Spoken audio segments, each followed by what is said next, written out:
hearing remotely, so I'll ask them to introduce themselves and I'll just go through with the people I see. Elaine Hi, I'm Elaine Baum. and Carrie, Hi, Carrie Brown, City Councilor, District 3. Pelin. Pelin Cohn, District 2. Oh, so something just changed. Donna, you're on, right? Yes, Donna Bate, JP. And is there anybody else? I'm not seeing any other remote members. Okay. The next item is to approve the agenda. Hearing no objection, I'll proceed with the agenda as prepared. Next item is the chair would entertain a motion to approve the checklist of all the City of Montpelier voters as qualified poll workers. John, does this apply both to the primary and to the general? No, just the primary. Okay. So is there a motion to approve the checklist of the City of Montpelier as qualified poll workers? I And move to what approve the checklist to the City of Montpelier as qualified poll workers. is there a second? And this enables us to recruit as many volunteers as the clerk needs to make the election run.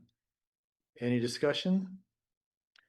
All those in favor signify by saying aye. Aye. Aye. Hi. Any opposed? Okay.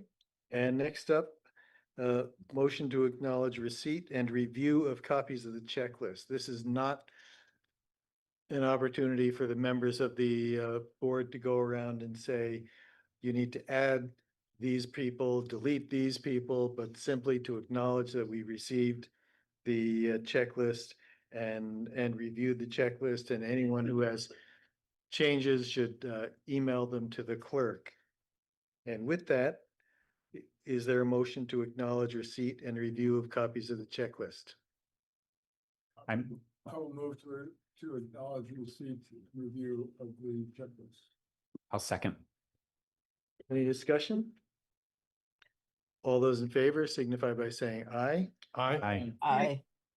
Any opposed? All right. Is there any other business? All right, at 6:28, we are adjourned. There we are. Dynamite. Thanks, everybody. Yeah.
July the 8th, 2026. This meeting of the Montpelier City Council is called to order.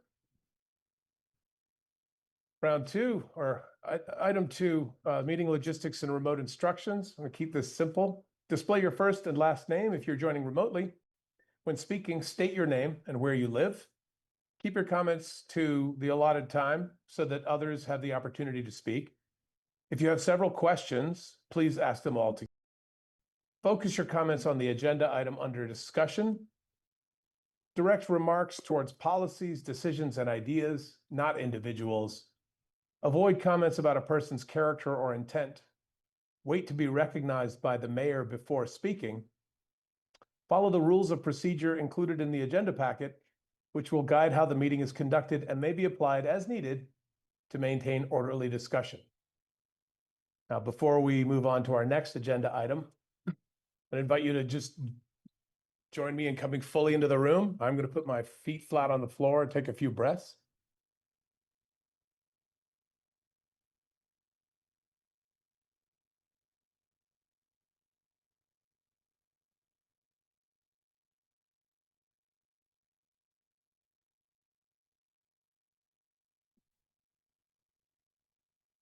And now for an offering of a few words, slightly paraphrased. I keep cruising, can't stop, won't stop moving. It's like I got this music, baby, in my mind saying it's gonna be all right. Because the player's gonna play, the hater's gonna hate, and I'm just gonna shake, shake, shake, shake, shake. Shake it off. Shake it off. Oh, oh, oh.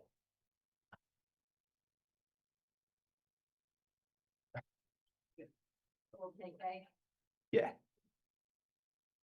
All right, item number 3, we're going to approve the agenda. There was some discussion about the order of items, and so there's a proposed change. Each of you have a copy of it on your spot, and I think they're also there. They have been added to the agenda packet. If anyone is online and wants to see them, under the approve the agenda. Mine's not updated, but so if we have a quick look at this, it just sort of changes the order so that we can do our best to respect the time of the folks who are coming here to speak to us about these various items. Is there a motion to accept this, or is there any question about it? There are no additions or deletions of agenda items, just the reordering. Yes, Kelly? Read the proposed. Sure, that's a great order, idea. so- Okay, so the proposed order would be to call to order, and then meeting logistics, which is what we've just done. Approving the agenda, which is the item we're currently on. And then following that, we would have council would have a discussion of the rules of procedure, both how we're going to handle, things now, as well as a discussion about how we might like to have things moving forward. Then general business and appearances. Then we'll do the consent agenda. Then reappointment to the Historic Preservation Commission. The Housing Trust Fund criteria is number 8. Number 9 is the municipal tax rate. We have some aspirational time that we'd like to try and hold ourselves to, and that would get us to a break at about 8:15 if all goes exceedingly well. Number 10 would be the manager's fresh eyes report. At 11, we would do the homelessness update, not 11 o'clock, item number 11. Number 12 would be the CVRPC future land use map report out. 13 is the ADA, Americans with Disabilities Act report update. Number 14 would be discussing the city manager performance evaluation. Number 15 would be other business, followed by council reports, clerk's report, manager's report, mayor's report, as usual, and then followed by adjournment. Any questions? I'd entertain a motion to adopt this new order for this evening's agenda. So moved. Oh. Second. Okay, we have a motion and a second. Any discussion? All those in favor say aye. And I forgot an important step. I guess it was. All those in favor say aye. Aye. Okay, Aye. any opposed? Okay, the motion unanimously passes, and I had forgotten at the beginning because we were just in a Board of Civil Authority meeting. This has already been done, but Counselors Brown and Cohn, if you could identify yourselves because you're attending remotely, please. Carrie Brown, District 3. Thank you. Counselor Cohn? Haley Cohn, District 2. Okay, thank you very much. All right, so with that change, can we have a motion to approve the agenda as amended? Or did we just do that? Oh, we just We did just that. did that, okay. Great, off to a great start. All right, number 4, we're going to move on to a discussion of the rules and procedure. Manager Curry, would you like to tee this up for us? I will, and I'd like to share some slides if that is okay. Great, thank you. Lights staying on or? Folks in the room, do you want these lights off? Would that help you? It would. Would you please? Thank you. Just one. Oh, yeah. Counselor Gill. As Kelly's getting that up, I'm gonna keep us on track. Thank you very much for doing So that. don't get mad if I How many? have a sign on. You have 25 minutes. I have a timer started. I'll restart it. Okay. Want to be on time today. All right, thank you, everyone. So we're here to discuss today council's rules of procedure. And these are rules that are called out and authorized in the city charter as well as the state statute on open meeting law. I've provided you all with a memo that was in the packet that pulled out particular sections of the charter and the open meeting law that refer to the rules of procedure. These rules essentially dictate the norms that you all wish to run meetings by. Some things are already spelled out for you in the city charter and in law, and other things are left to your discretion and agreement as a body, which you then adopt in these rules of procedure. You're required to adopt these rules of procedure so that you can articulate to the public what those norms and expectations are going to be around meetings. Currently, we have been operating under a form of rules of procedure that have been amended multiple times since 1963. Oops, I'm sorry about that. And which you all adopted at your council orientation on March 11th of this year, following town meeting day and the re-election of officers. You also had a pilot program in effect at that time, which allowed for public comment twice during the meeting, at the beginning during general businesses and appearances, and at the end during other business, which you rescinded on June 10th. And at that time, it left a vacuum about what norm this body wanted to follow relative to general business and appearances, and when and on what types of items you wish to take public comment around. So this conversation is helping to fill that void. On your June 24th meeting, there was a motion to accept public comment on every single agenda item. And so that is sort of the last standing direction that you have on elements that impact the rules of procedure and your norms for running your meetings, setting your agenda, when you're going to take public comment. And so I would like to just humbly request some permission from you all to kind of facilitate a conversation about what I've observed to be some of the stickier topics that would benefit from some clearer direction from you all.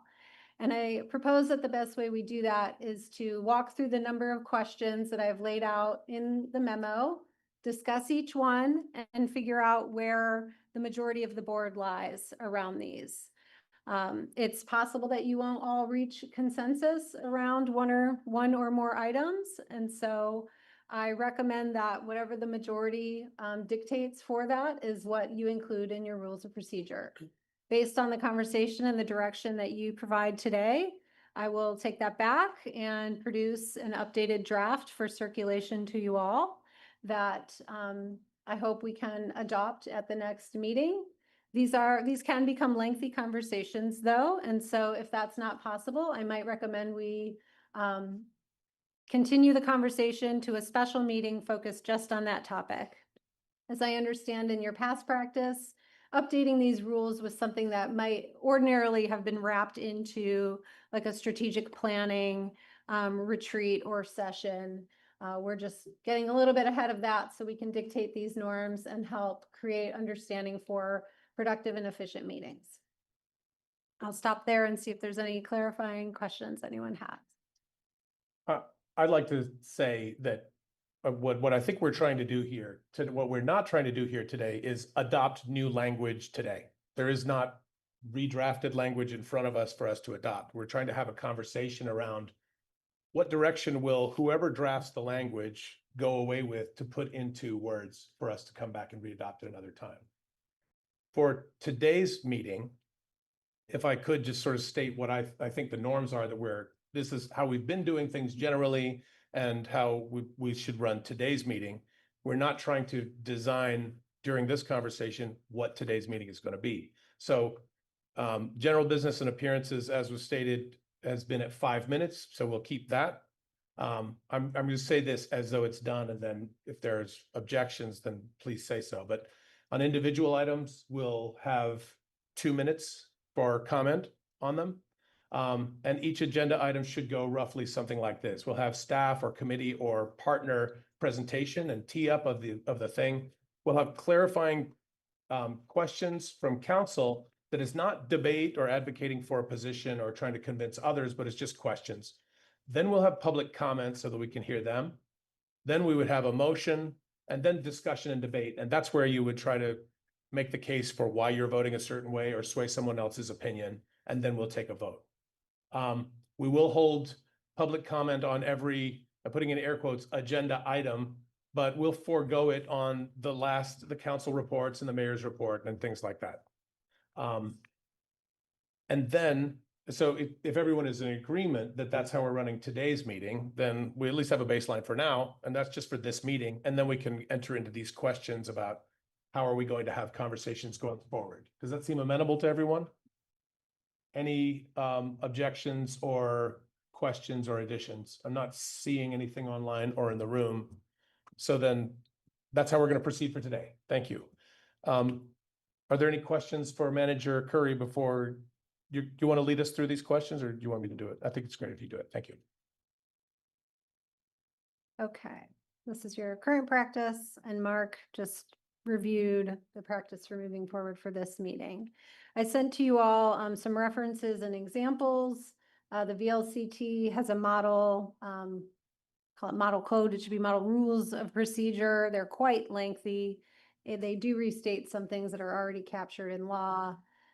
We can decide whether to follow those or adopt the sections that they lay out and the information in there. I included references to Barry, Calais, and South Burlington's rules of procedure. Again, some are essentially one-pagers, some go much longer and provide additional detail, I think, based on how intricate you want your norms to be.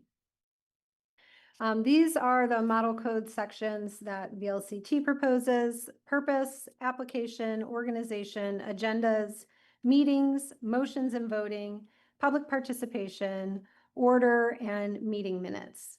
I would note that in their references, the information around agendas and meetings is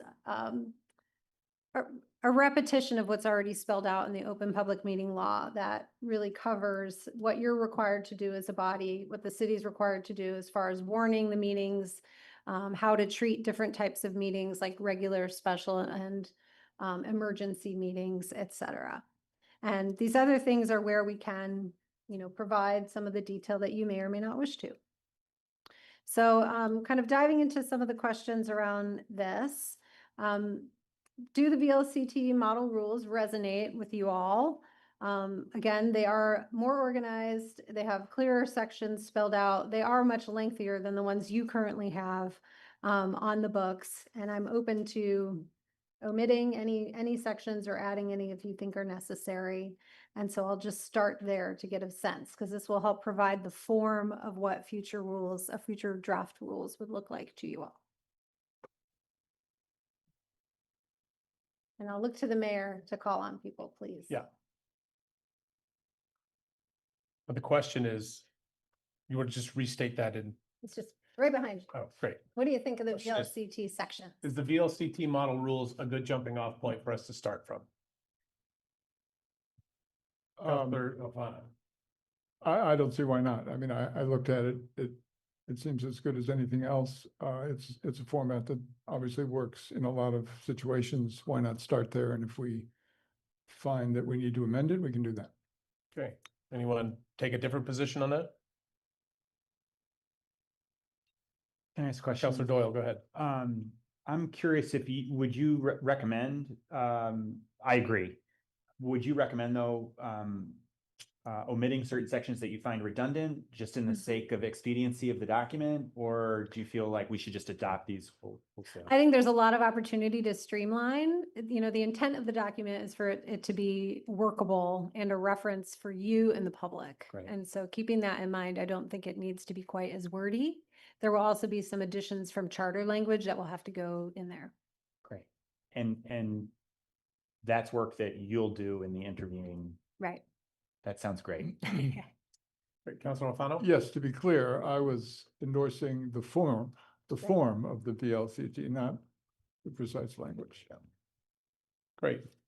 All right, seeing no other hands raised, it sounds like, Carrie's hand is raised. oh, sorry, Carrie, you're very small on my screen. Go ahead, Counselor Brown. Sorry, yes, is the question before us as Sal was saying, the form and the general structure and outline, or the exact wording of the model rules? I think the question before us is, does the VLCT model serve as a good jumping off point or a good starting point for staff to develop new language around? Okay. All right, I think that's fine. Okay. All right, any other comments or additions? to Any that? elements that anyone think are missing from those? For example, South Burlington has added additional sections beyond this. So if there are particular issues that this board would like to have addressed, I think it would be good to call those out. Counselor Gill. One of from a structure perspective in terms of our agenda, I think I'm trying to get the acronym correct. What is it? The Vermont League of Cities and Towns? VLCT. Yeah. Okay. VLCT. Acronym world. I think that is fine. I think in addition to that, what I would like to see, which I think that we're missing in our agendas and how we're structured, is linking our agenda items back to our strategic plan and being very focused on what we said we want to accomplish. And every meeting, in my opinion, we should be referring back to that, and anything outside of that, you know, I think we should have a discussion is that how much time, effort, and energy do we focus our time on items that are outside our strategic impact plan? Because I think that's important.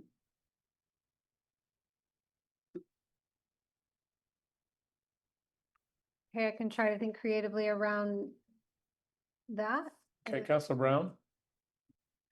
Yeah, I would love to see something in there, and I think the VLCT model mostly has this, but to clarify around public comment, that there will always be an opportunity for public comment at each meeting, and that in general, this is the procedure that we like to follow. And at the same time, that whoever's chairing the meeting is ultimately in charge of how that goes. So, I mean, we can word it as specifically or not as possible, but I just want to give us room for handling public comment differently in different meetings should something arise that calls for it. Not that it's just willy-nilly, whatever the chair wants to do, but that there may be, you know, maybe we've run out of time. We're going to not take more public comment, or, you know, something like that. Counselor Sheridan. How do we handle new stuff that is not part of our strategic plan? I mean, we may have stuff come up that nobody has anticipated and like that. So, I mean, we have to, it's not like we can't deal with it. It's a good question. I mean, I'm to recognize myself, I guess. I think however we draft the language, it's important that we set out what the expectations are so that people know what to expect, but we also don't completely bind the hands of whoever happens to be in this room now or in the future to say, I mean, for example, if we're very prescriptive about a particular order that the agenda must follow, we don't want to lock ourselves into something and not be able to be flexible as the situation allows. Or if we want to say a specific amount of time for a specific sort of thing, what happens if we have a huge number of people or only one person? Do we have latitude to give people more or to adjust the time? I feel like having that type of flexibility built into the language is going to be very important. I'm going to keep maybe walking us through, because I think some of your questions are begging Jumping ahead. some other things. For example, later, I've proposed in the memo, do we want to add a time for future agenda items where a list of potential topics for council consideration is brought forward in advance meetings, and then you all can direct staff. We actually don't want to spend council time on this, or we think staff can handle that, or fine, but we only want to spend 10 minutes on it. Might be an opportunity to wrestle with those things while keeping to a efficient agenda. So I'll go on to the next, and we can always come back to any of these, and this is always a living draft. Yeah, it's a great idea. Thank you. Okay, let's see. So regarding public comment, there's many questions around public comment. So my next few slides start to dive into that. This one is talking about where in the agenda does City Council desire to have public comment known as general businesses and appearances. So in this case, I'm talking about, the language that the law requires, which is a reasonable opportunity for members of the public to provide comment. It's not the exact language, but reference to the exact language in your memos that you are required to include in an open public meeting. So you can decide when you want to do that. You can decide if you want to do that right at the beginning. You can decide if you want to do that at the end. You can decide if you want to do that after break. This is your norm upon which to make that choice. Councilor Alfano. Well, it's been suggested that we do it after our break. And I like that idea for a couple of reasons. One, a lot of, the meeting really is around dinner time for a lot of people. And if they've got kids and stuff, maybe they can't get away to get to the meeting. But I also don't want to keep people waiting forever. And so after break, if break is around 8:30, it seems like a reasonable time.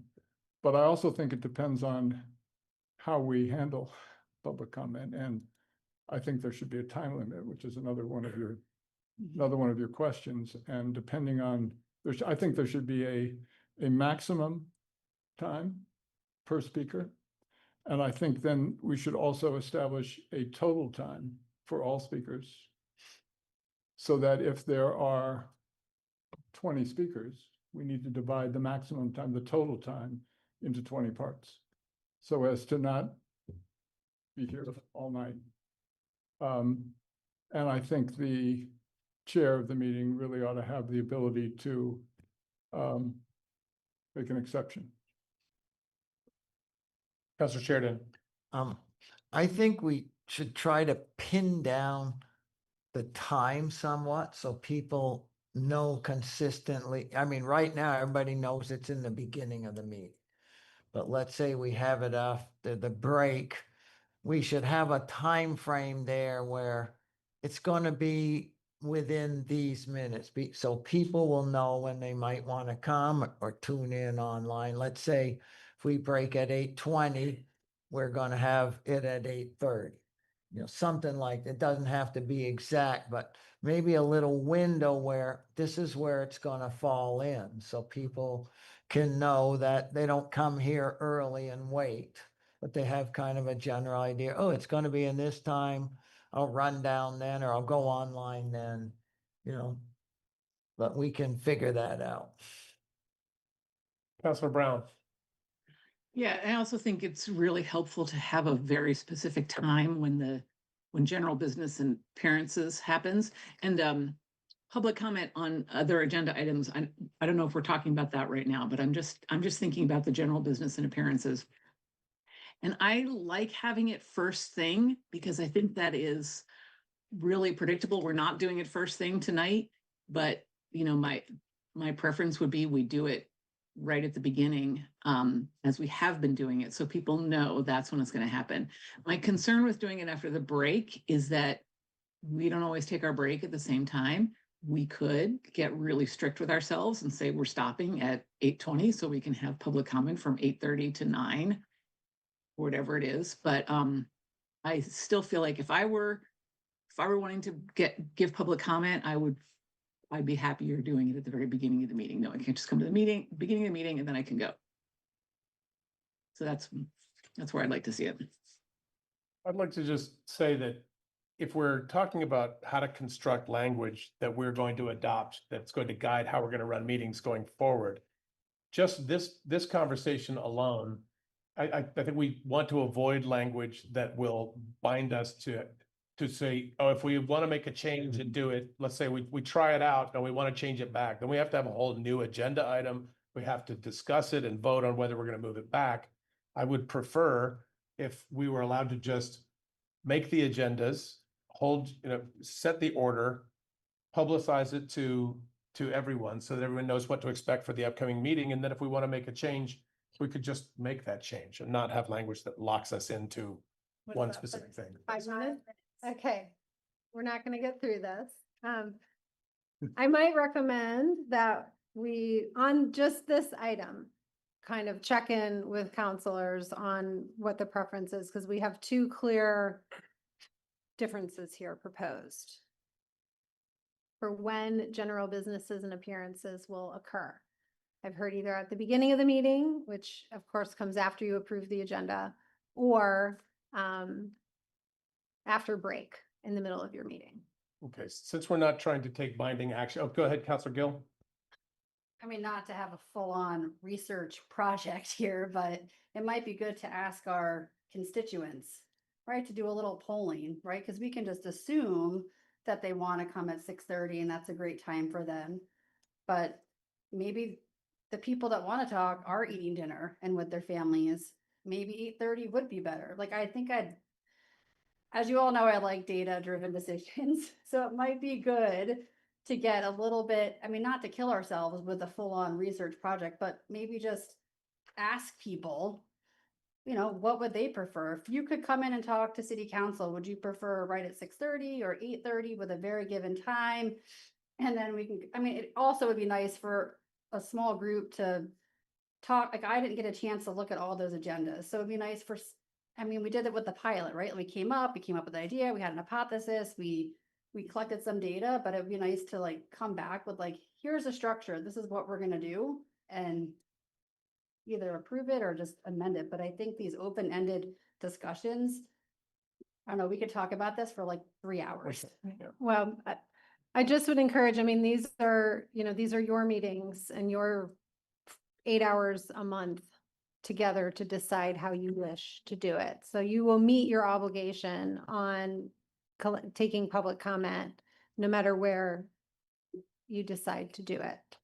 To your point about folks letting us know, anyone who's going to give public comment tonight, please feel free to voice your opinion during your section of public comment. Anybody who doesn't want to, please send us an email and let us know what you think. I think that would be helpful.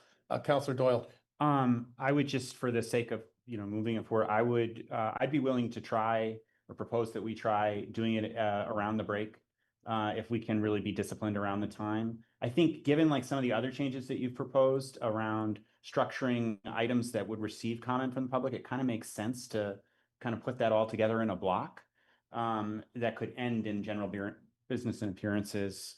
And I think what we see right now in terms of like data is we're not getting a lot of participation at putting it in front, right? So there's kind of a data point. And maybe if we put it at 8:30, we'll see a change. So, but I'm actually frankly agnostic about it, but I think that's maybe, if I had to pick, that's what I would say. Okay, well, let's start with you. Sounds like the break sounds good to you, Counselor Sheridan. The break.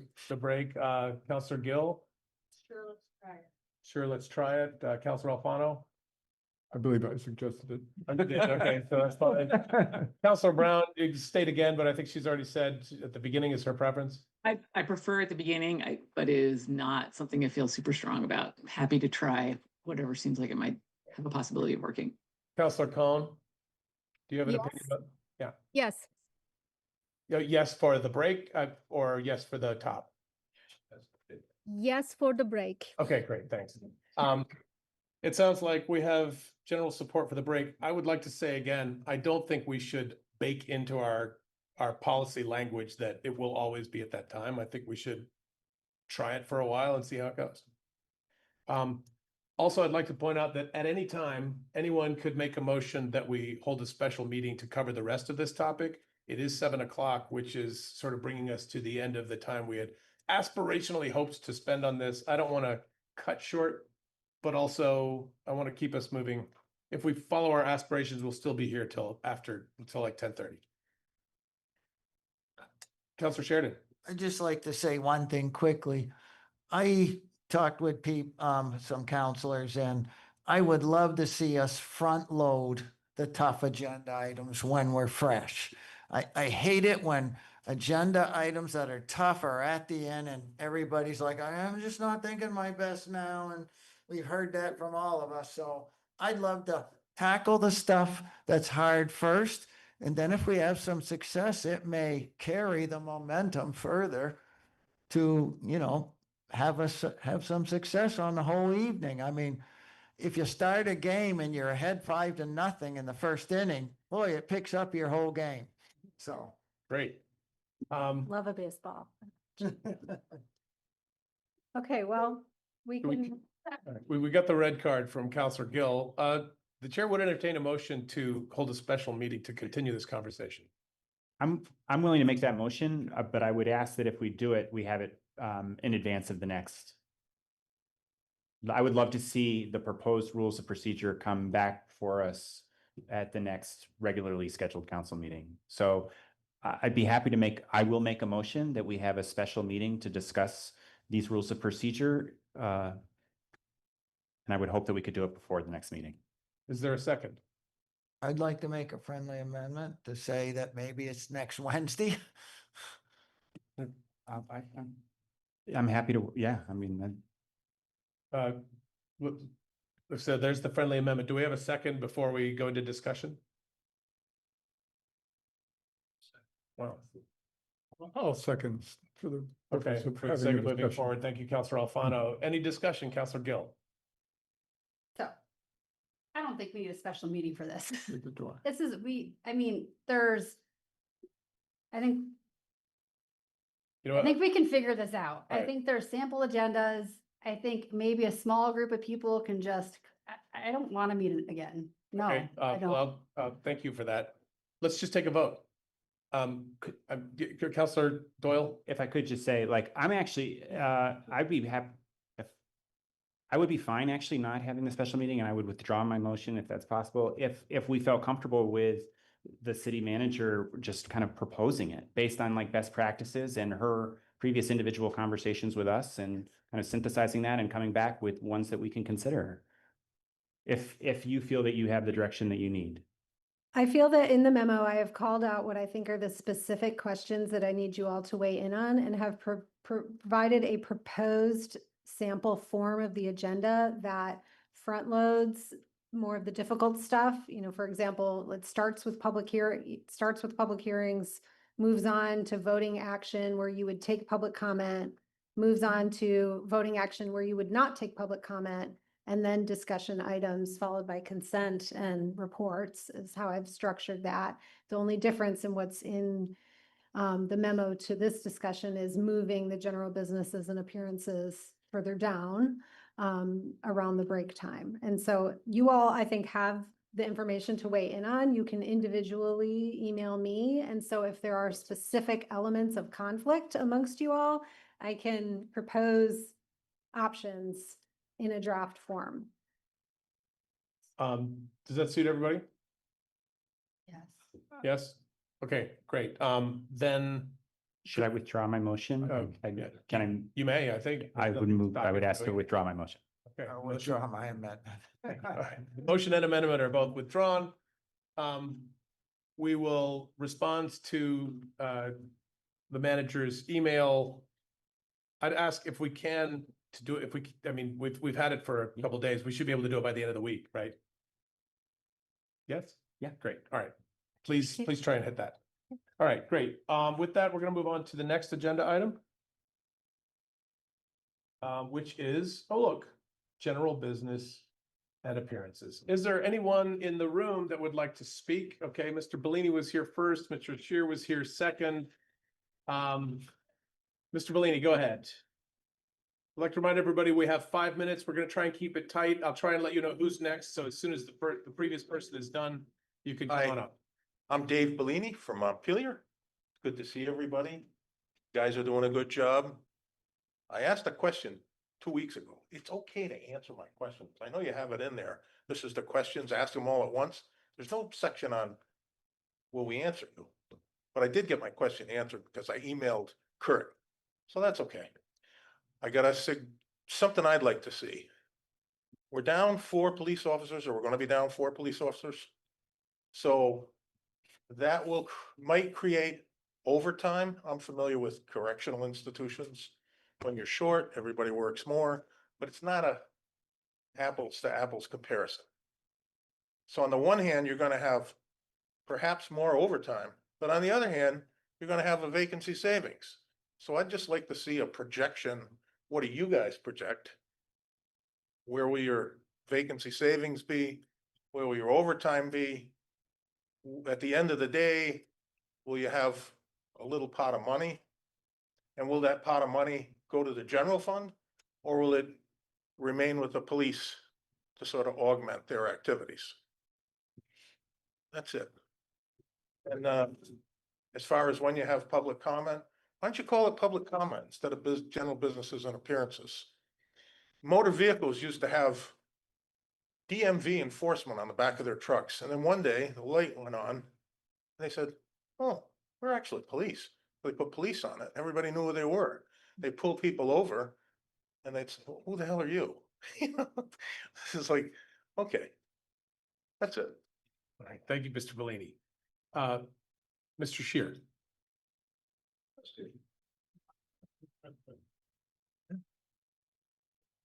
Richard Shear, longtime District 2 person. I want to address the elephant in the room, and that's decorum. I'm sorry, would you just pull the microphone down towards you for the Sure, folks on Zoom? okay. Thank you. Now it can be heard. I want to discuss decorum at the council meetings, which I think is the elephant in the room. The last 2 city council meetings, they bordered to us on farcical. I mean, you had continued interruptions, you had ad hominem personal attacks on city officials, and particularly the mayor, and we found that distasteful. Bullying behavior is not worthy of Montpelier's public forum, and we've lived here for 25 years, and the bullying of council is unprecedented. Moving forward, council should really repeatedly engage with those or refuse to engage with those whose mode of communication is to disrupt and bully. And we should hold ourselves to a standard of conduct that we would hold young children to, which means yes is yes, no is no, and that there's consequences to behavior. And ignore those. They should not be allowed to hold council captive. We do have, down the street, we have a code of conduct which has been in place for hundreds of years, and that's the state legislature.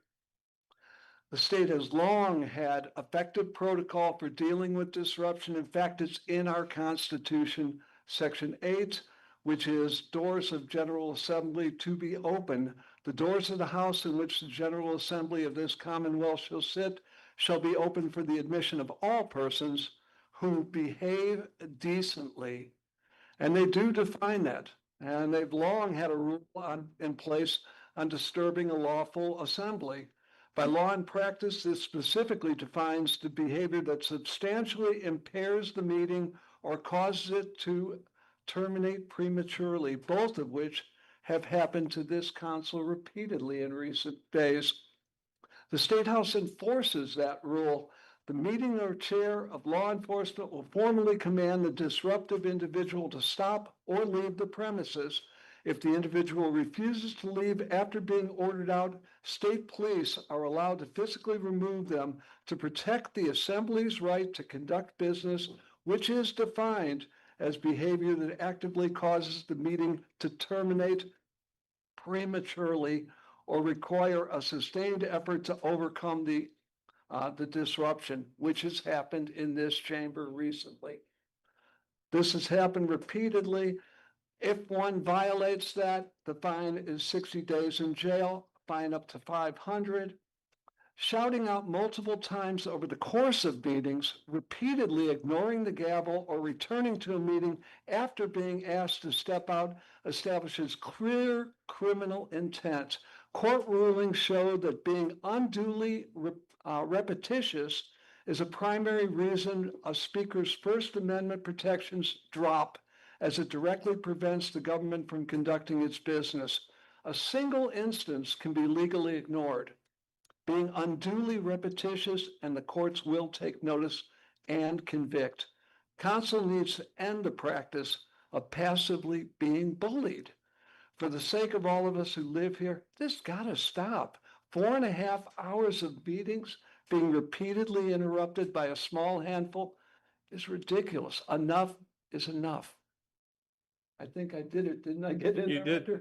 You got 1 minute under. Thank you very much. Thank you, Mr. Shear. And you thought it impossible that I would meet the time. I did. You've proven me wrong. Is there anyone else in the room that would like to speak? Mr. Whitaker, please come forward. Thank you.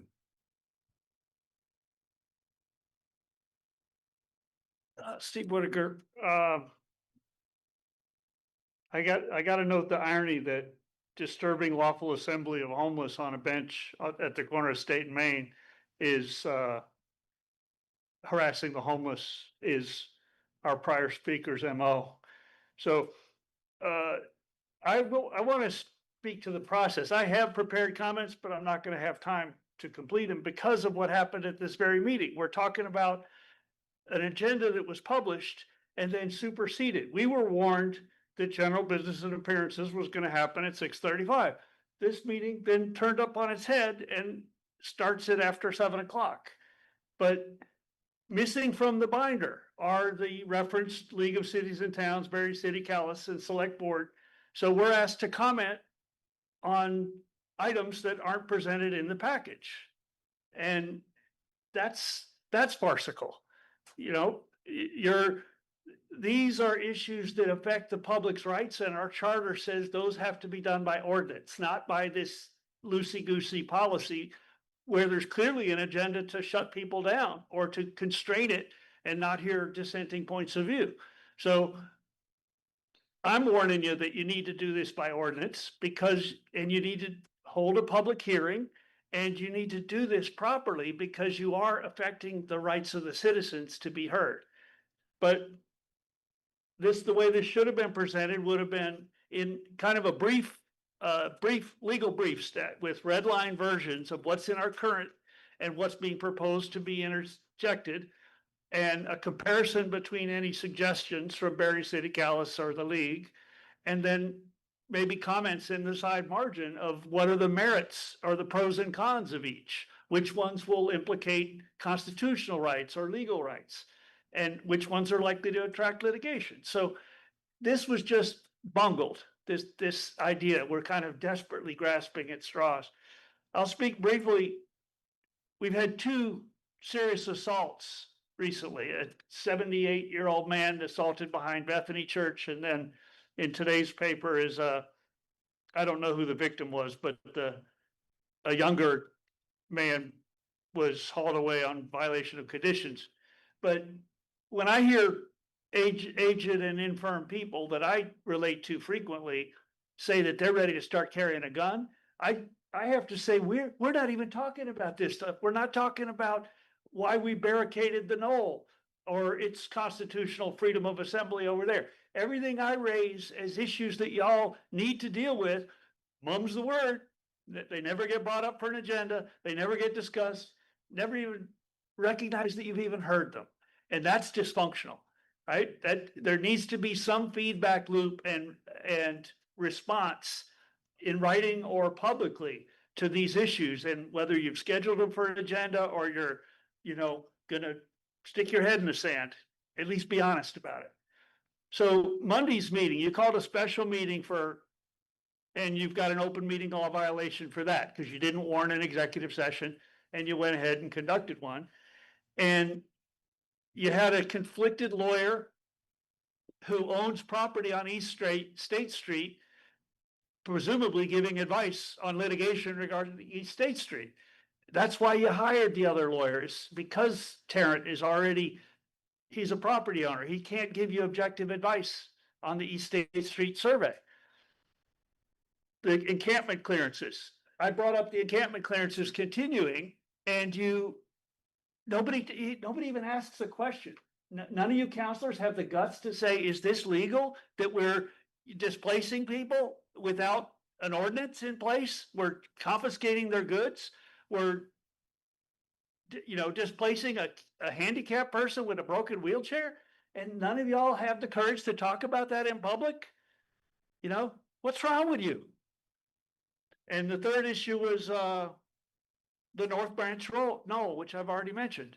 So those are things you need to be talking about, and for some mysterious reason, they don't get on the agenda.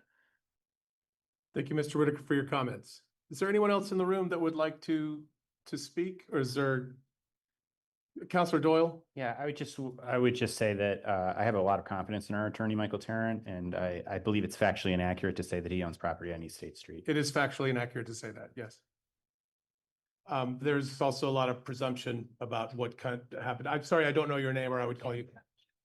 Kim Ward, please come forward and give us your comment. We're glad to have you. Hello, I live across the street and I have a question and a comment. So my question is about the sound ordinance in this town. I have sometimes politely asked Charlios to turn their music down because a block and a half down with my windows shut and locked, I can't hear myself think, and been told by bartenders, well, there's no sound ordinance, so we can't turn it down. And I've said, well, you could, but maybe, so I'm curious where that's at and if you've had a lot of complaints about that. I'm all for some activities. I realize I live on Main Street, but volume is an issue for me. I also have some questions about the blockade over there and what happened, just because I saw lots of people behind the Abishans building gathering in the spring, and then I saw the whatever they were, barricades, and then a sign about, I thought they had electrified the fence. And then I realized what it was a sign saying it's dangerous to be here. So I was just curious about that process and how that happened. That's it. Thank you so much. Manager Curry, do you know do you wish to respond to this now? The public comment is not public back and forth, but there were direct questions, or do you have a way to? No, I'd respond to rather her? respond to Kim so we don't take up the council's time on these things. Great. And be happy to appoint you in order to make a complaint. We do have a noise ordinance on books. Great, thank you so much. Is there anyone else in the room that would like to make a comment? We're going to go to Zoom in that case. I think Mr. Hughes is first, followed by Mr. Goldman. So Mr. Hughes, please go ahead. Good evening, You'll be Zach next. Hughes. Good evening, Mr. Mayor, council and community members, Zach Hughes, Montpelier. I'd like to just clarify, can I speak about a matter that may be on number 11 later? I don't know if you were planning to do that, but I cannot stick around till number 11. So I'd like to speak if that's possible. Mr. Hughes, go ahead on that. We'll just ask you to not repeat on that item if you're I'm going going to to speak. try I'm not going to repeat, or at least I'm going to try not to. Go ahead. So, good evening. First of all, I did note some at our last meeting. I just want to express opinion. I did note some very serious frustration from the council and about our work. And I did at the homelessness committee, and I did go away misconstrued. I'm sorry, Mr. Mayor, but this is volunteer work. We do a lot of, and the committees around the city do the same thing. And at one time they were paying little stipends, but the reality is this is volunteer work. And I want to clarify, I think from my side, when they said the council dropped the ball. I want to talk about, it wasn't that I expected the council to do all the work. We didn't expect that. We were dealing with recommendations that we had moved up before, and we were told no, no, no, or maybe so, or whatever. And it was really kind of just very frustrating. So I think when we say, the former members who were here, who said the council dropped the ball, I think that's what they meant, because there is this idea that, y'all are the governing body, we're the committee, we send these recommendations up. This included the Parker report. I'd love to know what happened to that, because I was thinking about that. We paid good money for the Parker report, even though some of my colleagues don't like that necessarily, the report, but it was commissioned. So where did it go? There's just so many other things, like Adrian said last week, oh, there's a lot of things. Well, there's a lot of things from this committee that is still kind of saltering. So when we hear the frustration, it's very stressful. And in that spirit, we sent, I hope y'all got the memorandums that we sent up to you. I sent one last week after the meeting, after y'all claimed one of y'all or two didn't get it or something, so I sent it up. And then I sent 2 memorandums to Kelly. So trying to follow procedure. What I also see going on is another track occurring. And I think it went through the committee, but I would, utilize this committee. I've heard y'all might want to break it up, put it into housing. I would recommend against it. This is a different fish. We continue to have homelessness issues in this city. I've even heard some of you go back and say, well, we can't afford it. Well, it's the city. We've got to. And we're going to continue to do the work until we're told otherwise. So with that said, we did send 2 recommendations up to you. We hope you look at those. And the other thing I just want to mention just really quickly, I'm urging staff to talk to their council about legal options with the council, because I've heard tonight from my, community member, Richard Shear, he's quoting law, but I would love to actually see staff check with legal counsel to see what the options are, because I would hate to see council held hostage, but it does happen. So thank you very much, Mr. Mayor, and thank you, council. Have a good evening. Thank you for your comments, Mr. Hughes. Just a word, I think that there was frustration from multiple people, mostly because of the way communications were. But if any of your takeaway was a lack of appreciation for the work and the time that you and the other committee members are putting in, I'd just like to correct that and say that your work is very much appreciated, and we are filled with gratitude, and all of us can communicate a little bit better. But thank you very much for your work, and thank you for your comments. Mr. Goldman, go Appreciate ahead, it. please. Thank you. I'll try to be very brief. Good evening, Mr. Mayor and Council. Thank you all for working on this on a hot summer eve.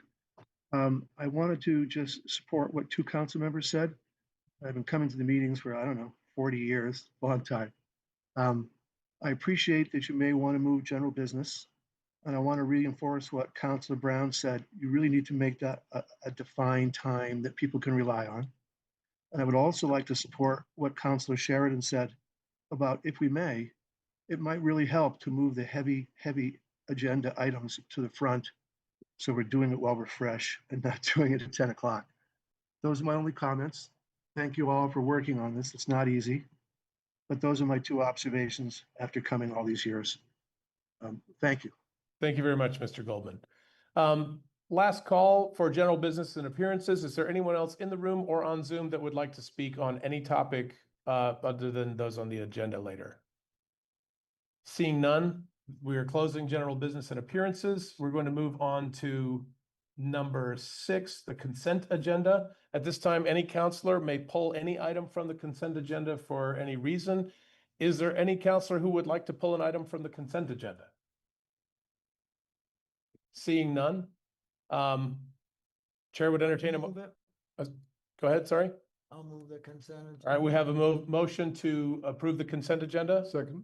We have a second. Is there any discussion or debate on the topic?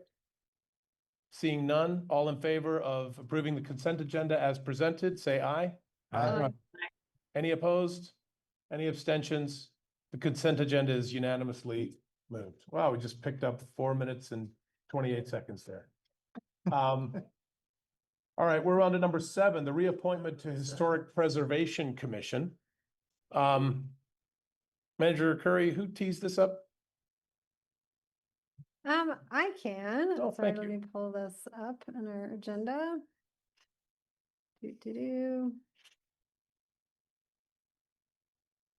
So Brian Jones has applied for a position on the Historic Preservation Commission. Excuse me. And the information, as you know, we submit the responses to their questions in the cover sheet so as to redact their personal information that comes in on their application. And so this is, you know, the information in the questions that he responded to is there for you to consider. Counselor I Sheriff. think he's a slam dunk. I will move his reappointment. I'll second. Okay, question, point of order. Do we have to hold public comment on this? As we have said, we are going to hold public comment on each agenda item. If he's here, I suppose he should be allowed to speak, but he probably is. Let me check in on Zoom. I don't see so, but Okay. I mean, I believe in the interest of being proper, we are supposed to do that. Is there any member of the public that would like to comment on this particular agenda item? Seeing none, all right, we'll take the motion has been offered and seconded. Is there any discussion or debate on the topic? All right, the motion before us is to appoint, sorry, I'm reading here. Reappoint. Reappoint, yes, thank you. To reappoint Brian Jones to the Historic Preservation Commission. All in favor, say aye. Aye. Aye. Any opposed? None. Any abstentions? None. Thank you very much, Mr. Jones, for your previous and future service. The motion is unanimously adopted. All right, we're going to move on to item number 8, the Housing Trust Fund criteria. Manager Curry, would you like to tee up and then introduce Ms. Shuren? I can, and I'll also just check to see if Matt Jelasik is online. I believe he is, in case some questions come up. He is the staff member that supports the Housing Committee. And so this is criteria for allocation of Housing Trust Fund funds that the Housing Committee has worked on. The initial draft of this came to you all last year that they worked on and was adopted. There was additional language that the Housing Trust Fund Committee wanted to, or the Housing Committee wanted to add in order to provide additional opportunity for grants to come in the second round. I'll thank Alyssa for her collaborative work as the chair and with other members of the committee and with staff. I think this was a great example of what we're endeavoring to do to create kind of alignment and co-collaboration between council, staff, the committee members, to bring you all forward a thoroughly vetted, discussed proposal. And I'll turn to Matt for confirmation, but I believe staff's recommendation is to support and approve it at this time after your conversation. And I'll turn it over to Alyssa for a presentation. Nice to see you. Sure. Yeah, thanks everyone. And a big thank you to council for including $100,000 in the FY27 budget for the Housing Trust Fund. That will bring the total up to $197,624.87. But that you know, almost more than doubles the amount that was in it. So thank you for that work. And I also want to thank Sean Sheehan and Dan Kopic, who put together the original proposal. Neither one of them could be here tonight, so I'm standing in for them, and I'll do my best on that. But they were the ones that really kind of did the heavy lifting on this to get this ready for us today. So our proposal is to add a section to the Housing Trust Fund guidelines, which were approved in June of 2024 and which were to be implemented as of July 1st of this year.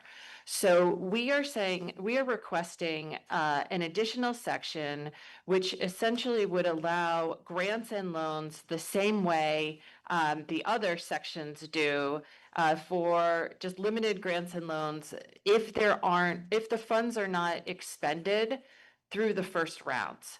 So essentially, with that 197,000 that will be available, the gates would be open, applications could come in with the 3 existing accessory dwelling units, the shared equity down payment assistance grants and the affordable housing project grants. If you do not get applicants for those, or if you do not exhaust the funds, you would be able to do another round of grant making or loan making to qualified applicants. And so that's our proposal essentially. And qualified applicants, we added into the criteria section 104, which is on page 11 of this text, but essentially says that if folks, I'm not going to go down the list, you could read the list, but the gist is that it would be the funding would be more flexible. And if it wouldn't only be for affordable housing and downstreet, it would broaden it out to folks who might need a little bit of a $10,000 grant or a 0 interest loan in order to get something built or do a more sustainable development, or there's a long list of different entities that could apply. The reason why we wanted to do this is because we didn't want to leave money on the table for housing. Right now, federal funding has been cut significantly. The affordable housing entities that typically apply for this, we understand like Downstreet won't be applying this year because they aren't able to do the projects with some of the cost increases and funding cuts. So we may be looking at no applicants for this fund this year, which is why we wanted to add this flexibility in so that we didn't leave a couple $100,000 or nearly a couple $100,000 on the table when we have such a housing demand. So that's the motivation. And we lay out here how we would want to do it, but essentially it gives a lot of flexibility and it goes beyond affordable housing here to include like energy efficiency or entities within the growth center boundary or new applicants where this would be their primary residence, or just generally adding more units onto the tax rolls here in the city. So that is the proposal. We met with the city manager and the planning department members or at least with Mike Miller and Matt Jelisek, to talk through how to make this easier for implementation. And we made some changes to the language to make the administration easier. And so we feel like this is a proposal that we hope that you would support. And I'm happy to take any questions. Questions from council? Councilor Fano. Thank you for that presentation. It's a pretty thorough document. Yeah. Congratulations on that. And I need to learn a lot about this, but I'm curious about this second round. When you say you would open a second round, would it include all 4 categories of grants and loans, or would it be confined to this new limited? The way I understand it, was it just be this new limited Just fund? the second round would be for that Only. that category Yeah. only. So the first 3 get all the first crack at the bite at the apple. And then if you have extra funds or if no one applies, the second round opens up because the flexibility is significant on the second round. Yeah. Okay, so you're not trying to catch people who were late, didn't make it into the first round. You're going to assume the first round, everybody who was going to apply was in there. And the new criteria will open that 4th category to more people. That makes Yes. sense. Yeah. Yes. Okay, Because there is the timing of the rounds, and I don't know if I have this directly in front of me, but yeah, it is July 1st through August 15th is the first round. And then there's a back and forth there, you know, looking to make sure the application's complete, or if there are questions, it goes back and forth.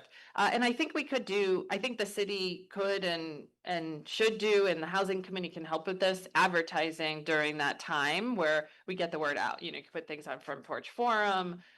We could, you know, talk about it as an agenda item at our meeting, that kind of thing. You could amend it to include two rounds, but the whole point was give the money to the priorities you've established already as a city council with a really strong affordability overlay on the first three, and then open it up beyond affordability as the primary screen for the next round. Yeah, no, I'm not proposing that we change it. I just wanted clarity on that. Yeah, Thank you. thank you. Other questions from council? I would just say, Councilor Doyle, go ahead. yeah, thank you. Just as representative of the housing committee, I mean, the committee's doing really great work. Appreciate your leadership, and this is exactly the kind of work that we were hoping they would do, and I would fully support this. I'd also like to point out that I think there was an earlier draft, and then there was some back and forth with staff to sort of make sure that what wound up before council was something that would really work for everyone who has to deal with it. That's really appreciated too. Thank you very much for that. Manager, I just would check in with Matt and see if he has anything additional to offer. sure. Mr. Jelacic, are you, yes, here you are. Do you have anything to add before we go to public comment? No, but just to echo other comments, the collaboration with the committee, housing committee, has been wonderful, and our continued meetings are always productive. It's been a good working experience for me. Great. I think this is a great opportunity to expand the range of applicants and to engage maybe some people in the community who wouldn't otherwise think about building ADUs. My aspiration is that this is an opportunity to get people who might be on the fence about building additional units, ADUs, especially in particular. This might be an opportunity to really help inspire that kind of construction. Great. Thank you so much. At this time, if you could just remain available for us, but if there's public comment, they'll be using your seat, just to let you know. At this time, we'd like to open this topic up for public comment. Is there anyone, we'll start in the room. Is there anyone that would like to speak on this topic? Seeing none, I'm going to go to Zoom. Mr. Kelman. Peter Kelman, Montpelier. This sounds like a great idea. It does raise, I want two clarifying questions related to this. Maybe this changed, but it used to be that if money was left over, if in the housing trust fund, it was still there. It could be carry over to the following years. So you're not leaving money on the table. That argument I don't think is there. The money will be there the following year. At least that's the way it was. And related to that, a lot of the trust fund money in the years past went to a first-time home buyers program, and supposedly the conditions were when they sold those houses, these were loans, forgiven, or they were supposed to pay them back. I don't know that that actually ever happened, but I remember talking about the idea of having a revolving fund, so that if these are not just outright grants but loans, that something is done about getting that money back into the fund. So this is, I guess, two clarifying questions consistent with the proposal here, although I think it's slight misspeaking to say that money would be left on the table. Thank you. Thank you, Mr. Kelman. To clarify, Ms. Prim, we're doing 2 minutes, I believe, for comment. Thank you. And public comment is not for public back and forth, but it does look like Mr. Jelacic does have maybe a response to some of those direct questions. Mr. Jelacic, would you like to speak? Yeah, just to confirm, the money does not disappear. That's why there's $97,000 still left that will be added to the $100,000 the council approved for this next fiscal year. And then the second question, the loans for first-time home buyers, for example, do get repaid, but they get repaid later than it's not enough. We loan more than comes in. It's not a balanced sheet every time. So the money does come back unless it's a grant. If it's a first-time home buyer's loan, it's one of the banes of my daily life. Thank you, Mr. Delasik. Anyone else in Zoom or in the room that would like to speak on this topic from the public?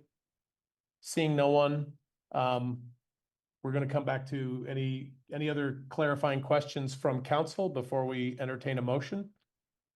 Do you have anything else to add, Ms. Shuren?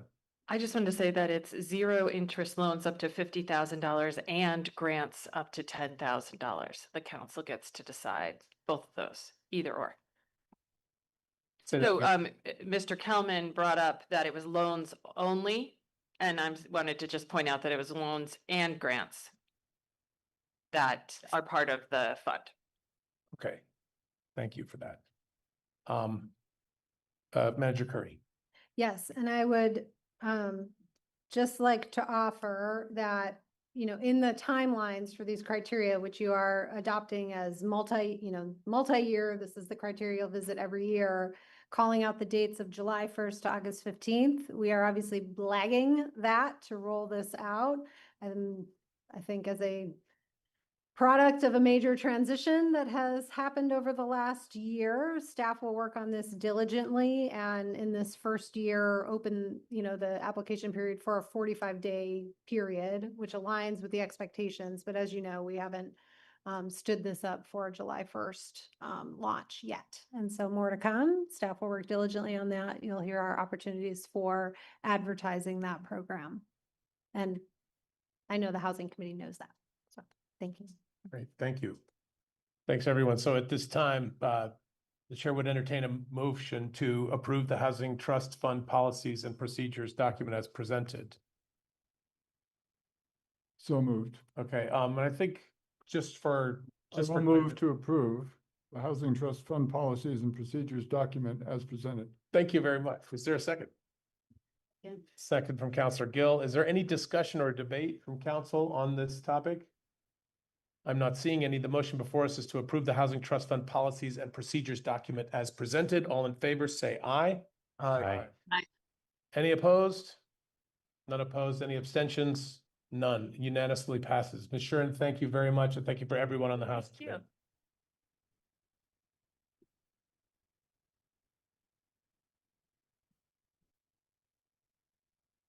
All right, we're moving on to item number 9, which is the municipal tax rate. Would you? Make sure I really what's number. Is it best for me for you to tee up the conversation, or should I just ask her to come? This is fine. This is Heather Graves, who's our finance director. And every year you all approve the final tax rate when the grand list assessment has been finalized, and she can talk in more detail or answer questions, but I'll turn it over to Heather. Thank you. Hi. Hi, thank you for Am coming. I not close enough? Is that good? That's good. So coming to you all tonight to get the FY27 tax rate set. Every year council sets a tax rate based on the voter approved budget. For FY27, the voter approved amount to be raised by taxes was $13,852,065. That figure is then divided by our final grand list, which was just finalized yesterday, thus the updated sheet for you. The final grand list number is $13,251,505 for FY27. Both of those numbers are highlighted in pink on the sheet that I handed out before the meeting started. I know there's a lot of numbers and stuff there. It's a little easier on the eyes to be able to pinpoint them. So for FY27, the math of our voter approved amount to be raised by taxes divided by our final grand list comes out to a tax rate of $1.0522. This is slightly lower than the estimated amount during the budget development back in January, by 3.12 cents. That positive difference is due to a small increase in the grand list this year. The tax rate includes the city's general fund budget, separate ballot items, and the Washington County tax. I'll give you just a second to check that out. So also this evening, we're wanting to set the water and sewer benefit charge rate at 2 cents and the sewer separation charge at 7 cents. Those both remain unchanged from prior year. My recommended action is to approve the FY27 municipal tax rate at $1.0522, the water sewer benefit charge rate at 2 cents, and the sewer separation charge rate at 7 cents. Thank you. Are there clarifying questions from Ms. Graves from council? Not seeing any. Is there any public comment on this topic?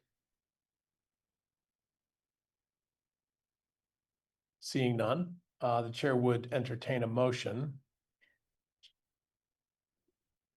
Councilor Sheridan. Before I make the motion, I would just like to say congratulations. I like seeing us moving internal people up when they are qualified. So, I'm glad that you are moved up. Thank you. It's an honor. I'm happy to be here. And I will move the tax rate. Thank you. Okay. A second. Okay, so as I understand it, the motion before us is to approve the fiscal tax year 2027 municipal tax rate of $1.0522 and the water sewer benefit charge of 2 cents and the sewer separation charge of 7 cents. Is there any discussion or debate on this topic? In that case, all in favor say aye. Aye. Any opposed? Any abstentions? It is approved unanimously. Ms. Graves, thank you very much for a job well done. Thanks, everyone. Thank you. I would just like to point out that we're 45 minutes ahead of schedule and what's that? No, we're not going to gloat. What we're going to do instead is we have 45 minutes set aside for the next piece. Does it require a vote for us to move that up ahead of the break, or should we just take a break now? Let's listen to it. Okay, I hear that as a motion to move the next item, number 10, the city manager's fresh eyes report, to now and take a break afterwards. Because we know she's gonna keep it right to 45 minutes. It's gonna be great. Is there a second? I'll second. Do we have a second? Any discussion? All in favor of moving item number 10 up to now, say aye. Aye. Aye. Any opposed? Any abstentions? All right, it is unanimous. Manager Curry, you have the floor. Let me pull up my slide deck, please. Light off. Folks in the room, do you need the light off or can you see okay? Well, let's leave it on, and if someone needs it off, please just raise your hand and we'll know what that means. Thank you.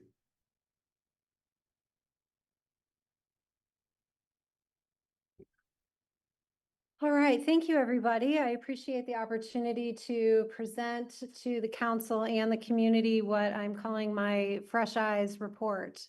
You all brought me on at the middle of February of this year to lead the city as its next city manager after a 30-year manager had served and what was a bit of a fractious transition. And so ordinarily, I would have liked to have done this within the first 90 days, but a lot happened in that time, and here we are. And so a Fresh Eyes report is an opportunity for, a new employee, someone in new leadership, to provide candid feedback to the employer, to the community, and the council in this case. my reflections on what is happening in the city, on the structure of the organization, on cultural principles that I experience daily internally, to assess the challenges in this position, to see where alignment exists with the expectations that I came in with or that were communicated to me by you all, and how that has shaken out on the ground, and identify some realistic opportunities for leadership and responding to this transformation moving forward, as well as to compare to my own past professional experiences and look at a bit of where I'm coming from and how that is shaping my lens for leadership in the city moving forward. And so I'll try to cover some themes that have emerged with the organization's internal operations, external expectations of the city and of me, and leadership priorities, gaps that I see, whether I think the organization's actions are aligning well with its mission, and then call out some things that have surprised me during this time. The Fresh Eyes report is a bit different than what I might endeavor to do in future years as a state of the city, which would actually look more at strategic plans and reporting out to the community on what council's goals are, what our organizational goals are, on conditions affecting the city, such as demographics and economic trends. I'll hold that and reserve that type of presentation for what I might call a future state of the city. And so that's why I'm separating this out and calling it a Fresh Eyes report. And some of the themes that I'll discuss are as follows: what I'm calling quieting the transition in this leadership transition, building trust and morale, beyond recovery, partners in service, leveraging the tools that we have, and modernizing the organization.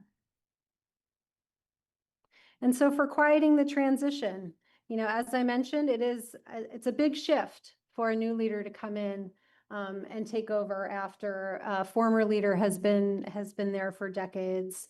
And, that caused shift and change and rupture internally, some externally with the community, and reorienting expectations that the council wants to set for the city government. And, there were projects that were delayed because of that, because there were leadership shifts, because folks had to step into new positions as voids were created, because work priorities had to be reevaluated and in some cases triaged. And so I'm looking at quieting the transition in terms of completing projects that have been delayed over the last year. Some of those include, finalizing our union negotiation with our fire department. They've been out of contract since last July 1st. And so finalizing that, getting that on track. Stalled collection of delinquent taxes and utility payments. We have had payments that are in arrears for quite a long time, where they had been collected regularly as ordinary course of business in the past. The leadership transitions created voids, and those were just set aside. And so I see that as a significant priority to get caught up on. We have unfinished memorandums of understanding that just were simply not completed, that we are operating kind of under informal understandings with partners who thankfully we have great relationships with, but would benefit everyone to resolve in more formal manners. That includes partners like Good Samaritan, Montpelier Alive, Downstreet, and others. And then also getting kind of back on track with supporting staff and looking at performance plan execution.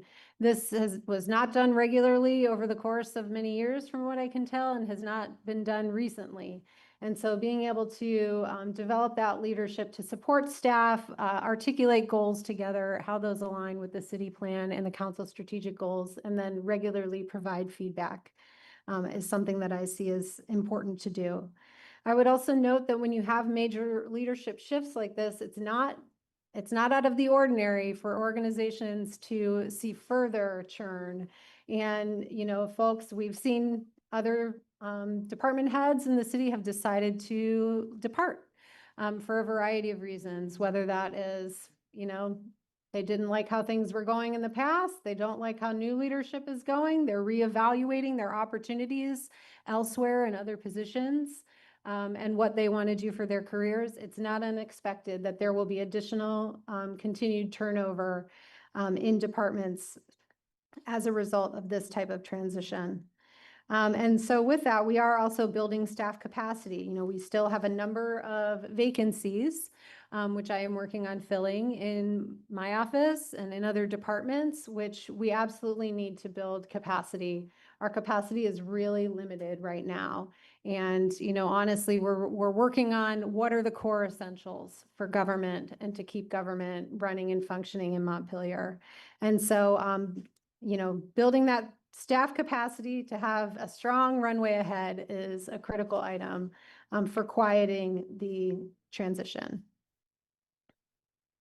Building trust and morale. So, you know, coming into new leadership with your new city manager, you know, under contentious conditions means that I have to build trust across multiple dimensions in order to be regarded and supported as a legitimate leader. And these include, you know, within and among city council, with me and city council members, between staff and city council, among department heads throughout the organization, laterally among my colleagues in the community, and across the breadth of the community. And I would say, you know, a significant strength of the staff is that they have strong internal trust with one another. And I think that this has been born out of a series of crises, which have included, you know, COVID pandemic, the flood, this leadership transition. They rely heavily on each other. They support each other. People work cross-functionally across departments in really strong ways. It creates a family dynamic where people support each other. I also think it's something to pay attention to because, you know, when you have that sort of sense of close-knitness internally, it can create notions of us versus them. And that is something that, you know, I think in a professional environment and what my vision of a professionally run city is, we want to support that and foster that when it's healthy, and also make sure that, you know, this is a profession, this is a job, and we're all committed to the goals of the organization. We're all moving forward the goals of the mission and vision of the organization first and foremost for that. And I think as, you know, we're able to build more capacity, as we're able to let staff, you know, focus and thrive in their positions, take their time off as they need, those kind of things, will be able to achieve that in a stronger way. And then also, you know, I see that the need to build trust between staff and the council. You know, this leadership transition obviously was difficult for staff. It caused concerns from some staff about, you know, am I next? Do I have a target on my back? Is something that had been referred to me. I think the budget cuts of the last year have left people feeling unreliable and insecure in their positions at times. And so being able to continue to articulate, you know, how staff is supported, how council sees their work, creating opportunities for staff and council to work together in ways that aren't just around this table, right? Through tours of facilities, through co-collaborative efforts around policies and priorities that individual members have and staff can support moving forward, I think are some things that we're endeavoring to do to strengthen that. And with that, I think build strength in the trust with the community and the city government as a whole. And this has looked like things like, you know, groundbreakings, supporting staff successes, having commendations when people have done really exceptional things that we bring to you and that you all have been able to celebrate and acknowledge as well. Also, what I'm looking at is, you know, staff is carrying a lot of overtime. They are carrying a lot of unused vacation time. I think, again, these are things that have built up over years of high demands and high response to some crisis situations. That is, you know, it's not great for the organization for a number of reasons, right? That's a liability that we financially carry should people move on. It also doesn't create great work-life balance. And so one of the things that I'm looking at in my leadership role is, you know, how do we generate that work-life balance? How do we let people take their time off, which also limits sort of the liability that runs to the city? as well. You know, how do we support them in professional development? Because I think in the past that has been seen as a bit of extraneous, where really I think these are the things that can cause our staff to become, you know, great and exceptional in their fields, that will cause the city of Montpelier to be an employer of first choice in the state of Vermont, which is what I hope to lead this organization to become as well, and will foster in the investments in staff to be able to take advantage of such professional development. And again, I think as you know, our trust builds, as trust with staff builds, it will engender greater trust in the community and in the services that we're providing as well. Beyond recovery, you know, I have come in under the, I think, passing cloud of what was a history of some crises, especially with the recent flood and still recovery from the flood. But what I have observed and have felt is really a community that is on the threshold of a new chapter of progress and vitality. There's a lot of wonderful things that are happening in the city of Montpelier, and that a lot of wonderful projects that our city is endeavoring to support. There's a great energy with new businesses filling all their storefronts. There's a great energy around the Country Club Road project and the city's commitment to building more housing and being supportive to housing developers. There's a great energy around how do we look at expanding the pillars of our economy to being stronger than a reliance on state government. And so I find that there's a real palpable excitement for being a resident of the city of Montpelier, for people who have remained on staff and continue to be dedicated to those visions, you know, a optimism about what's to come. You know, we have some long-term projects that we need to dedicate, I think, additional attention to once we are fully capacitated with staff, including district heat and how to make that program more solvent, and something that has been on the books for a long time without resolution. And I think we can move forward on. Additionally, along those lines, parking. You know, I look at the city's parking program as something that requires a thorough look. It has not been one of those projects that have elevated to, you know, an urgently requiring attention, but it is very important. And I've been surprised at how many different ways the parking conversation touches the city. You know, across departments, from constituents, from partners that we work with. It's sort of a great example of what can we do to modernize. You know, I'll talk a little bit about my strategies that I'm looking towards for that later, but parking, I look forward to wrapping our hands around that. Let's see, I'm also looking at how do we strengthen organizational practices? You know, how do we create more opportunities for you all to participate in trainings should you wish? Looking forward to a strategic planning update retreat with you all, providing some more opportunities for re-education and clarity around the policies and procedures that you have on the books, you know, which sometimes I think just maybe come up in passing conversations or in a passing line on a memo, but I think would actually, to spend time with you all around them, would be able to provide you with greater structural clarity on some of the long-term goals. One of those I'm thinking of is, for example, our fund balance policy, you know, generating really like important conversations around things like that, that we are carrying these policies and we're not upholding them to the greatest degree that we could. And if we were to, would I think strengthen the city in the long term as well. And so looking at some of our organizational practices like that, you know, in the future, in the coming year or so. Additionally, I want to pay more attention to our performance plan and recognition program for city staff. As I mentioned, there is not a consistent onboarding or everboarding program and evaluation of staff and compensation or merit reward or acknowledgement of staff's performance that I think we in a professional organization should really institute. Partnership and service. You know, of course, the city is a service organization, right? The bulk of our budget is staff. and people to respond and provide services to the community. I think we have an opportunity to strengthen our culture around how we are partners in service with the community. And some of the things I've been thinking about along these lines are, reorganizing some positions. So for example, you all have authorized an administrative assistant in my office.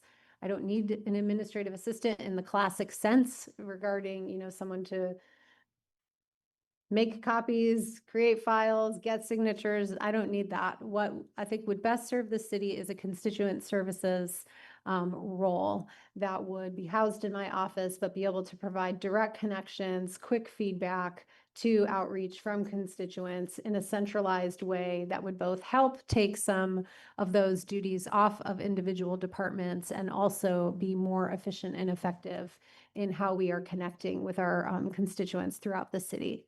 Additionally, I'm looking at an internal shift from what we have as a facilities and sustainability coordinator to more of an assets coordinator, because we have additional needs with staff shortages, with some staff positions being cut. How do we realign some of these positions?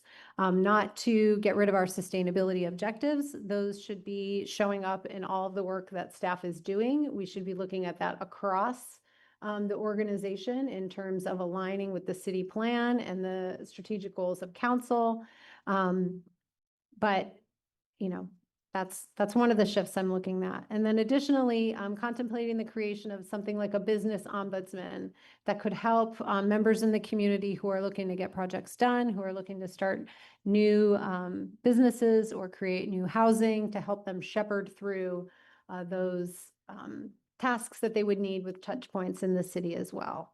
And, I think we are in a bit of a condition of scarcity, I think, from the mentality of that, from the staff point of view. We're trying to deliver our core services, but I know that we can deliver those in a way where we are partners with the community and acting as servant leaders in the strongest ways that we can do possible. Now, along with this, one of the things that I have said sort of from the very start is, are we doing the right things well? This is part of what I am looking at when I'm evaluating my leadership in the city. What are we also saying no to?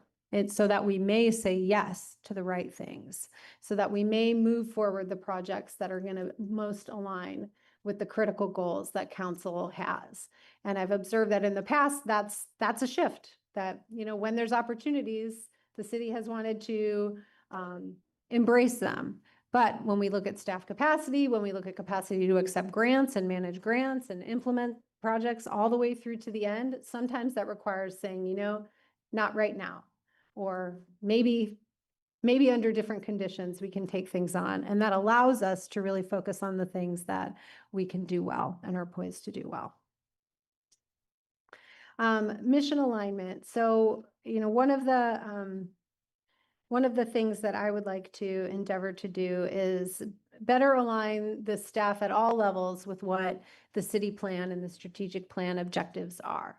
My goal is that there is some familiarity at every level of the city on what council is hoping to do, what we are working on at these meetings, what the city plan says for the next 7 years, and be able to articulate that. So that at any point when someone's working for the city of Montpelier, they are grounded in those goals. They can talk with members of the public on the street about what those goals are, and they can see their connection to that vision at any time. I look at that as also part of contributing to the notion of a culture of service that I'm hoping to strengthen. Budget austerity. So, this has not translated to reduced expectations, which I know you all know and hear about on the regular.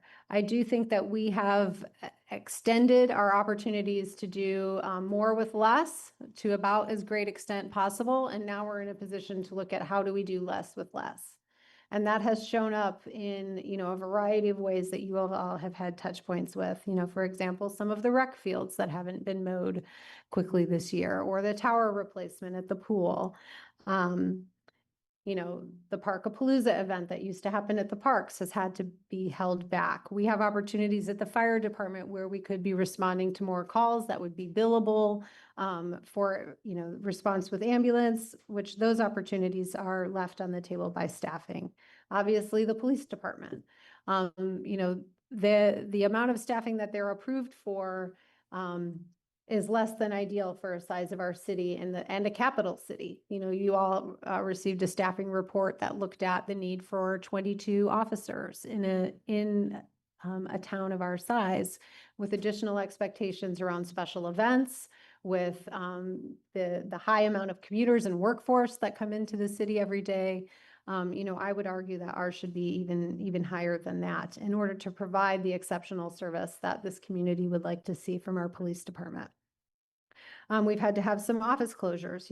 My office, I would love to just have the door open all the time. I had the door open on the 3rd of July when City Hall, was closed for business, but open for the public, and had great conversations with people who came in to use the facilities. And as we get more stabilized, would like to be able to do that. Finance has had to have restricted hours at time. The clerk's office has had to have restricted hours at time. We are flexing as best as we can with limited staffing while continuing to provide our core services. Additionally, our strategic plan, I hope to have a check-in with you all. Your strategic plan that you developed last year really had multi-year goals built into it. And so I wouldn't recommend a full revisitation of those, because you're making progress on all fronts with infrastructure, housing, and economic development. But I do think it merits a check-in every year. And one thing I might propose is to add public safety as an important component for your strategic plan. We are doing a lot of work around homelessness. We are paying a lot of attention around the police department right now that is, simply not being addressed or identified in the strategic plan. And so I think recognizing those would better align what is happening on the ground with what is being asked of us by council. Leveraging our tools. So, we have a lot of great tools that I think we could be using to better effect. And so instead of spending more money to adopt new things, or to bring in new consultants, or to buy a new service, I think we can leverage our existing tools more effectively. And I will say, this is part of modernizing the organization. I don't think that any kind of organizational opposition will happen internally. I think that, staff has demonstrated interest, willingness, excitement around streamlining our work, around using the technologies we have, about being better trained on the things already at our disposal to do things like improve our customer payment options. So folks can come in and pay in the manner that they would like for any number of services that they need to pay for in the city, whether it's a popsicle at the pool or whether it's your property tax at the clerk's office. Communication tools, we have a great tool, Zen City, that has been used that I think we can leverage to get greater public input in an expanded fashion that would reach out to folks who don't participate in these types of meetings, but would willingly engage with a tool like that. Civic Plus is our website. We all know that our website needs help. And, Civic Plus does have a lot of tools that we could leverage to provide greater clarity and transparency for the public, and be a more useful tool for staff and council alike. Ticketing tools for, our asset work, and order tracking, electronic signature processing. I probably said 5,000 times since my first day of why are we doing all of this on paper? And so transitioning some of those to modernize as well. And then this also adds into kind of modernizing the organization, formalizing handshake deals. I think when you have had people who've been around for many decades and who carry all of the history in their head, handshake deals have come about. And this isn't unusual to Montpelier. I mean, this is many places in the country. But I do think as we are bringing new people in, as population churns, as new leadership is in, we should formalize some of these handshake deals so that it's clear into the future. What is the city agreeing to with partners? What are partners agreeing to with the city? And then implementing some 21st century governance processes. We have some cleaning of house to do regarding things like cash handling, regarding IT policies, and user training, so we're not putting the organization at risk. Records retention. I think I spend a lot of time, and God bless John Odom for all of his help to me, where I'm like, can you please help me find this? I can find when the conversation happened, what the draft was, but I can't find the thing. Can somebody help me please find the thing? And so that, is sort of basic access for transparency and accountability for us and for the public being able to access that.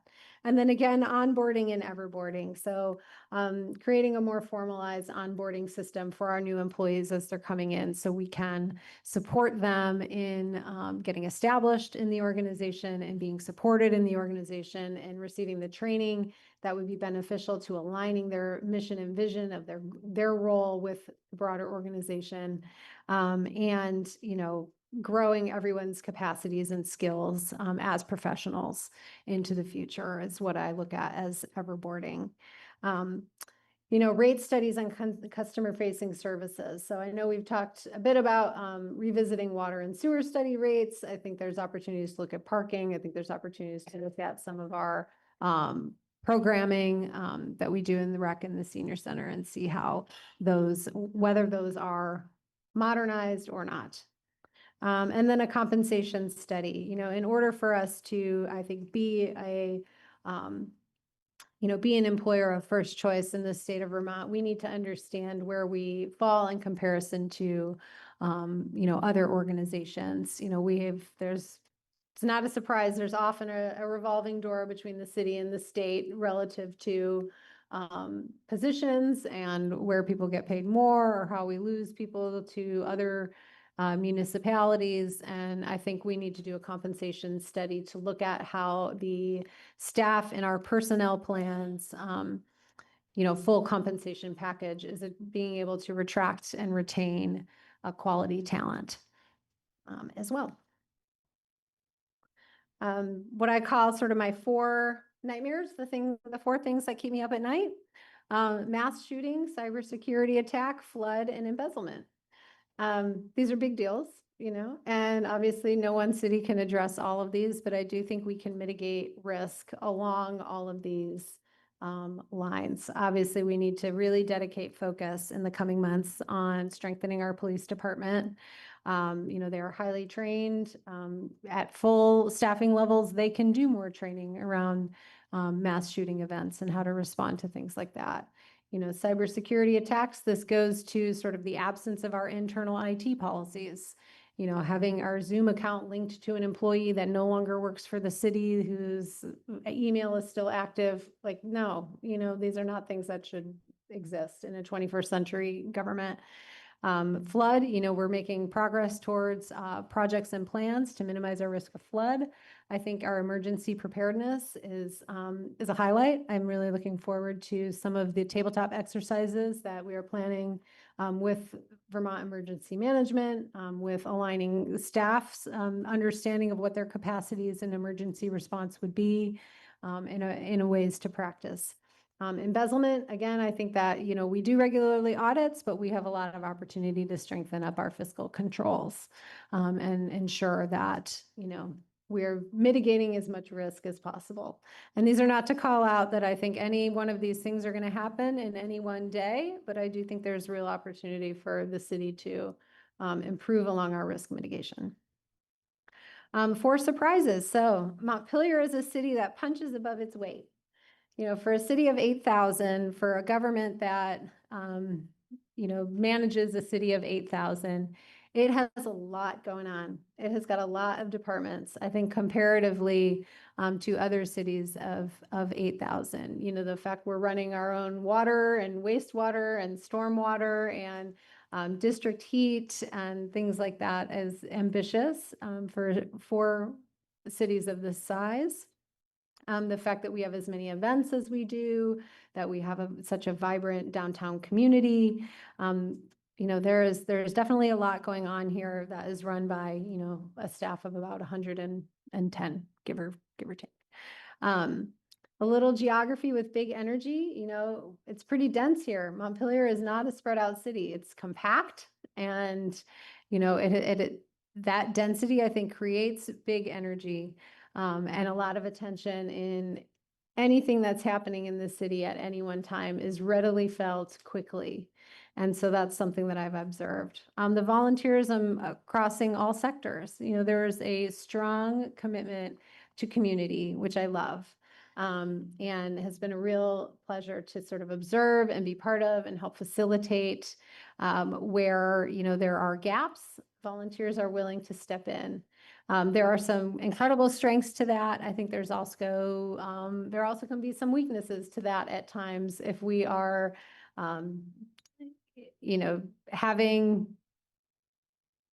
having roles of city service or service that the city should be providing divested to volunteers. There is, I think, some risk with that in being able to ensure, are we able to deliver these services? Are we able to deliver them at the levels that the city and the constituents can really expect? But in sum, it's a real gift, and I think it's a really wonderful thing about Montpelier. And then Vermonters are hoarders of maple syrup, and this is something have been delightfully surprised to find out how many different ways you can enjoy maple syrup in the state of Vermont. Because I think once you cross the border, that about halves. And then once you get out of New England, that halves even further. So many of the things I've enjoyed here, I could not get in Colorado. Next steps for the short term, creating capacity, getting our vacant positions filled, prioritizing public safety, because of, without public safety or the perception of public safety, it's hard for a community to focus on any of the other goals that it wishes to deliver on. Addressing some of the stalled critical projects that I mentioned, and deploying simple tool expansion. How can we leverage what we are already using for better effect for services we deliver? And then in the medium term, reorganizing some positions, strengthening our internal alignment, facilitating the check-in with you all on the council's strategic plan, and pursuing opportunities to strengthen council trainings and connection to staff. So we're all building trust together, aligning along the same goals, and meeting your expectations. And then in the long term, developing and implementing 21st century government policies, designing and implementing what I call our vitality initiatives. This is the all around adventure campaign, expanding our economic development initiative, providing further detail around the housing vision, so we can advance that, I think, really bold and exciting goal, strengthening our emergency preparedness, and then fostering discipline around the plans and policies that we have on the books. And that is that. And I would be happy to take any questions or provide clarification for anything anyone has. Oh, thank you. And thank you for the opportunity. I really am enjoying making this my home. And it's been wonderful to participate in some of the events that have happened across the city, to get to know you all, to really stand up to, I think, frankly, some challenging leadership opportunities. None of it is, nothing in any one, instance is, insurmountable. I do think the volume at times feels overwhelming. But when we parse it down to what's really critical, sometimes having to say no to certain things. My apologies to anyone awaiting an email reply from me that has not gotten one yet. But otherwise, I appreciate being given the opportunity to demonstrate this leadership for this board, for the city organization, and in the community. Manager Curry, thank you for the presentation. Thank you for the leadership and your personal opinion. You're doing a hell of a job. Thank you. We will take questions from council. I see Councilor Cohn has her hand up. Thank you, Kelly. I really appreciate your hard work. I know everything is happening at the same time. So you and city staff are doing great job. I just want to say my appreciation again. One addition, maybe you've already thought about this. Is there any plan to look at outside of the organization? Because Montpelier's population is going down. it might affect our tax rate. So it will be great when we talk about strategic planning or doing any improvement internally, just connected with the outside things might happen because of the population decrease. So almost like a future foresight analysis, just connect external external, oh my god, impacts, then we can really plan and improve our city structure based on what the things are waiting for us externally. Thank you. I appreciate that. I think if I hear you correctly. Hi. Is your microphone muted? No, sorry.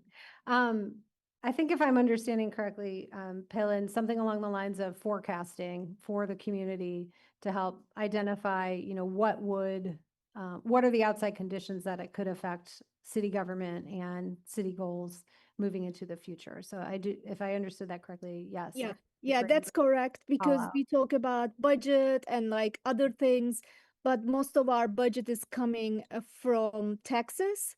And if our population is going down, it will affect our tax rate in next 3 years or 5 years.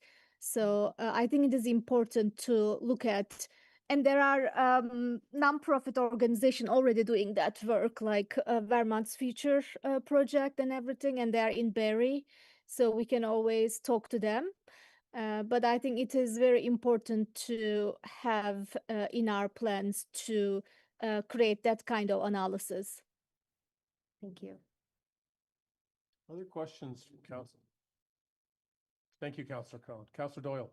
I would just ask, like, first of all, I'm just really impressed, and I do in my professional life have the opportunity to work with other towns and cities, and I just feel really lucky that we were able to find you and that you chose to make Montpelier your home. So I'm just really impressed with your leadership, and I want to know what we can do to most effectively support you. I mean, I don't feel like there's probably a laundry list, and but I just want to make sure that and I think you've been doing a good job of this, but like, make sure to encourage you to tell us what you need from us to provide the kind of direction that you need to be successful.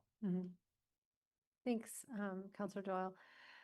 I think the analogy that I return to for myself when I talk about this openly sometimes to people is, it's like working on an old house, right?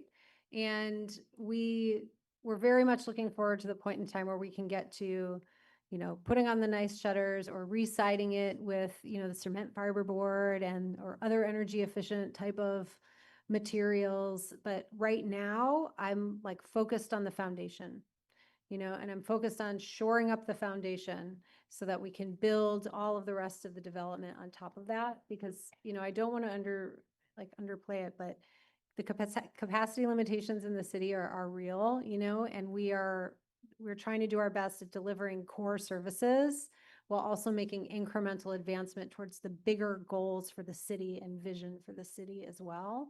And so, I think just some recognition that the state we are in now is not going to be the state that we're in 6 months. Like, we will have built more capacity, right? We have quieted the transition, like what I say, and we will be able to deliver more and look more strategically and provide more forward-facing leadership than I think what is just sort of reactive to critical conditions right now. Great. Anyone else? Councilor Alfano. Well, I'd just like to congratulate the council on what a great job we did. All right. Pitching Kelly Curry. I mean, I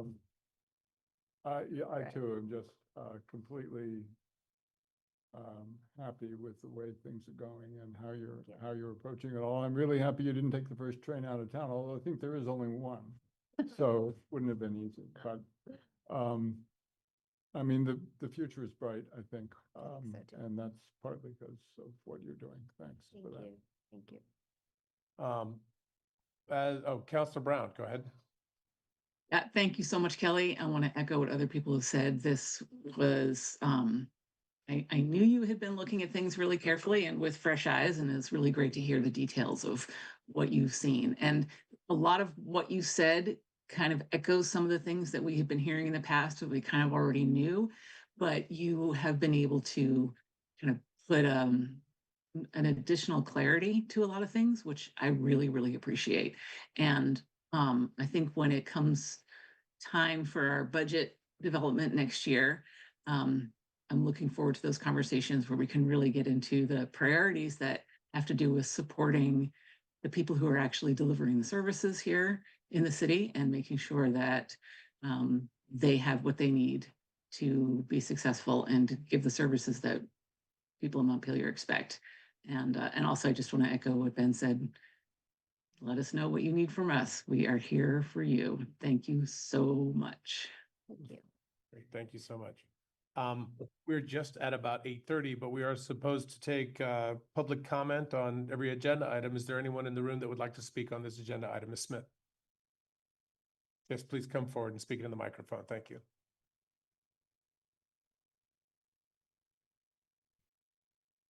That was a lot of work. I just wanted to mention that I heard you say something about paper versus, I guess, computer. And then you also mentioned something about potential cyber attacks. And I just wanted to comment that in one of the last places I worked, when we made the shift from paper to the computer, we opted, not like anybody else, to maintain our paper logs in case of cyber attacks. And we got one.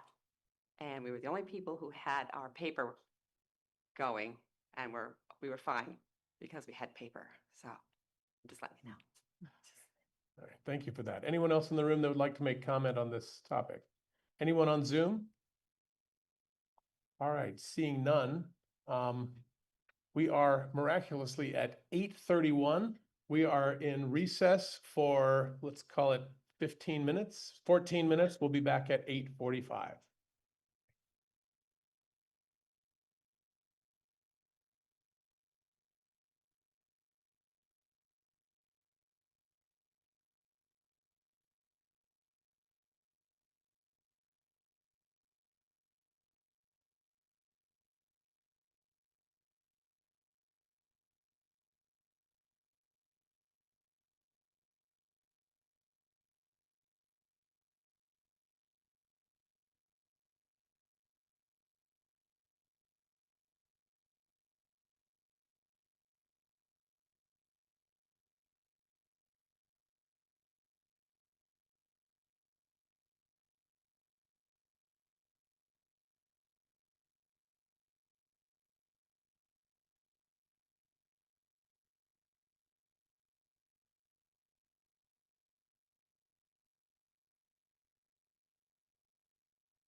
What's the date? On July 8th, 2026, this meeting of the Montpelier City Council is called Back to Order from our break. Next on our agenda is number 11, the homelessness update. I'm going to turn it over to you, Manager Curry, to tee this up for us, please. Well, okay. All right, thank you, everyone. So, as requested, you have requested ongoing updates on the actionable plan on homelessness that we identified at the April 29th special meeting and a number of items from that. Tonight, I would like to focus on two items in particular. One related to the feasibility of the City Hall shelter space for extended use, and then another, the assessment of designated overnight camping locations.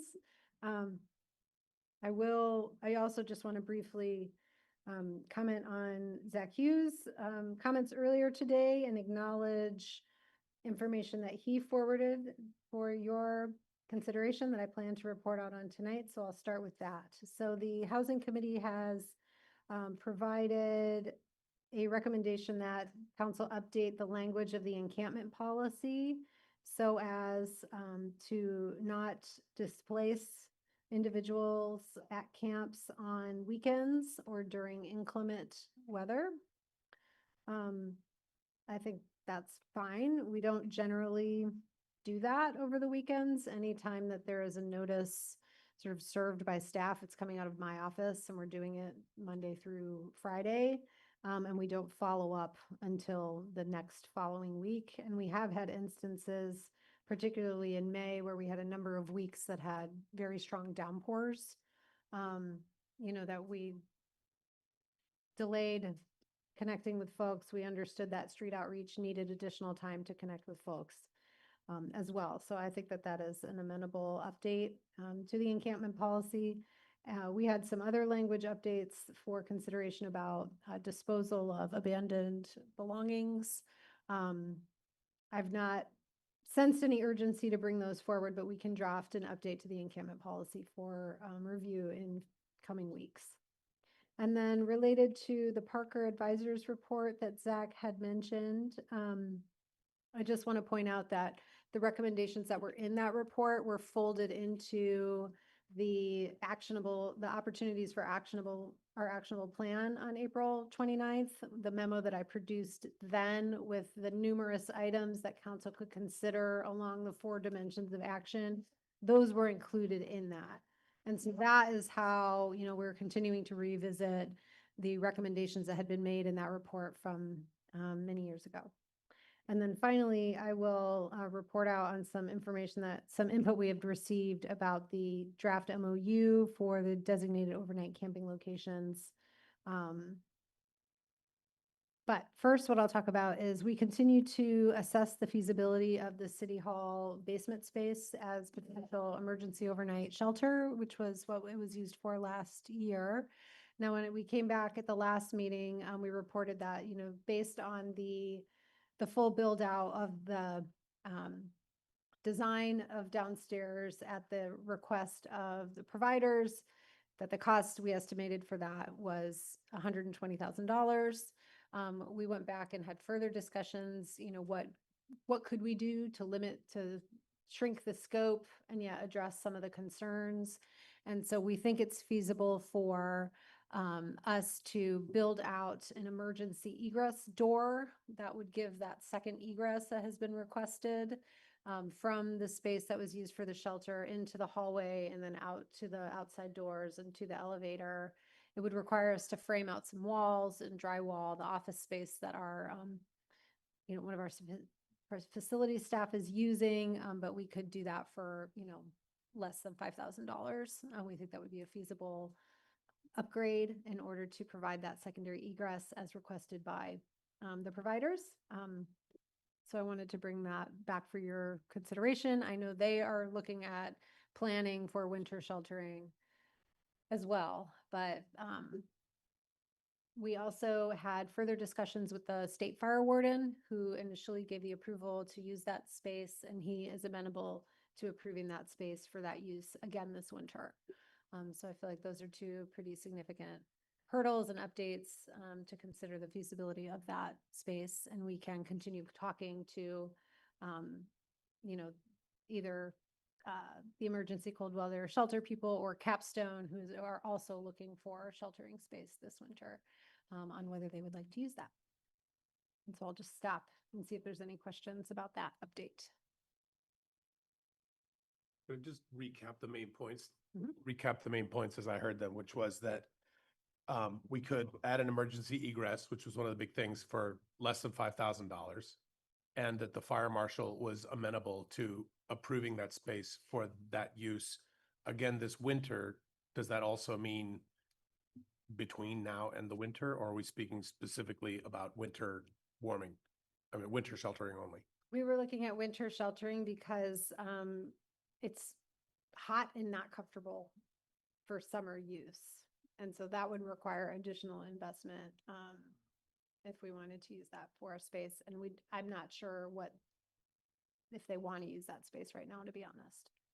And I will note Matt Jalisik is here still. Thank you, Matt. And he can provide additional comment on conversations with the providers, because Matt is really acting as our partner in staying connected with the providers across the scope of the services.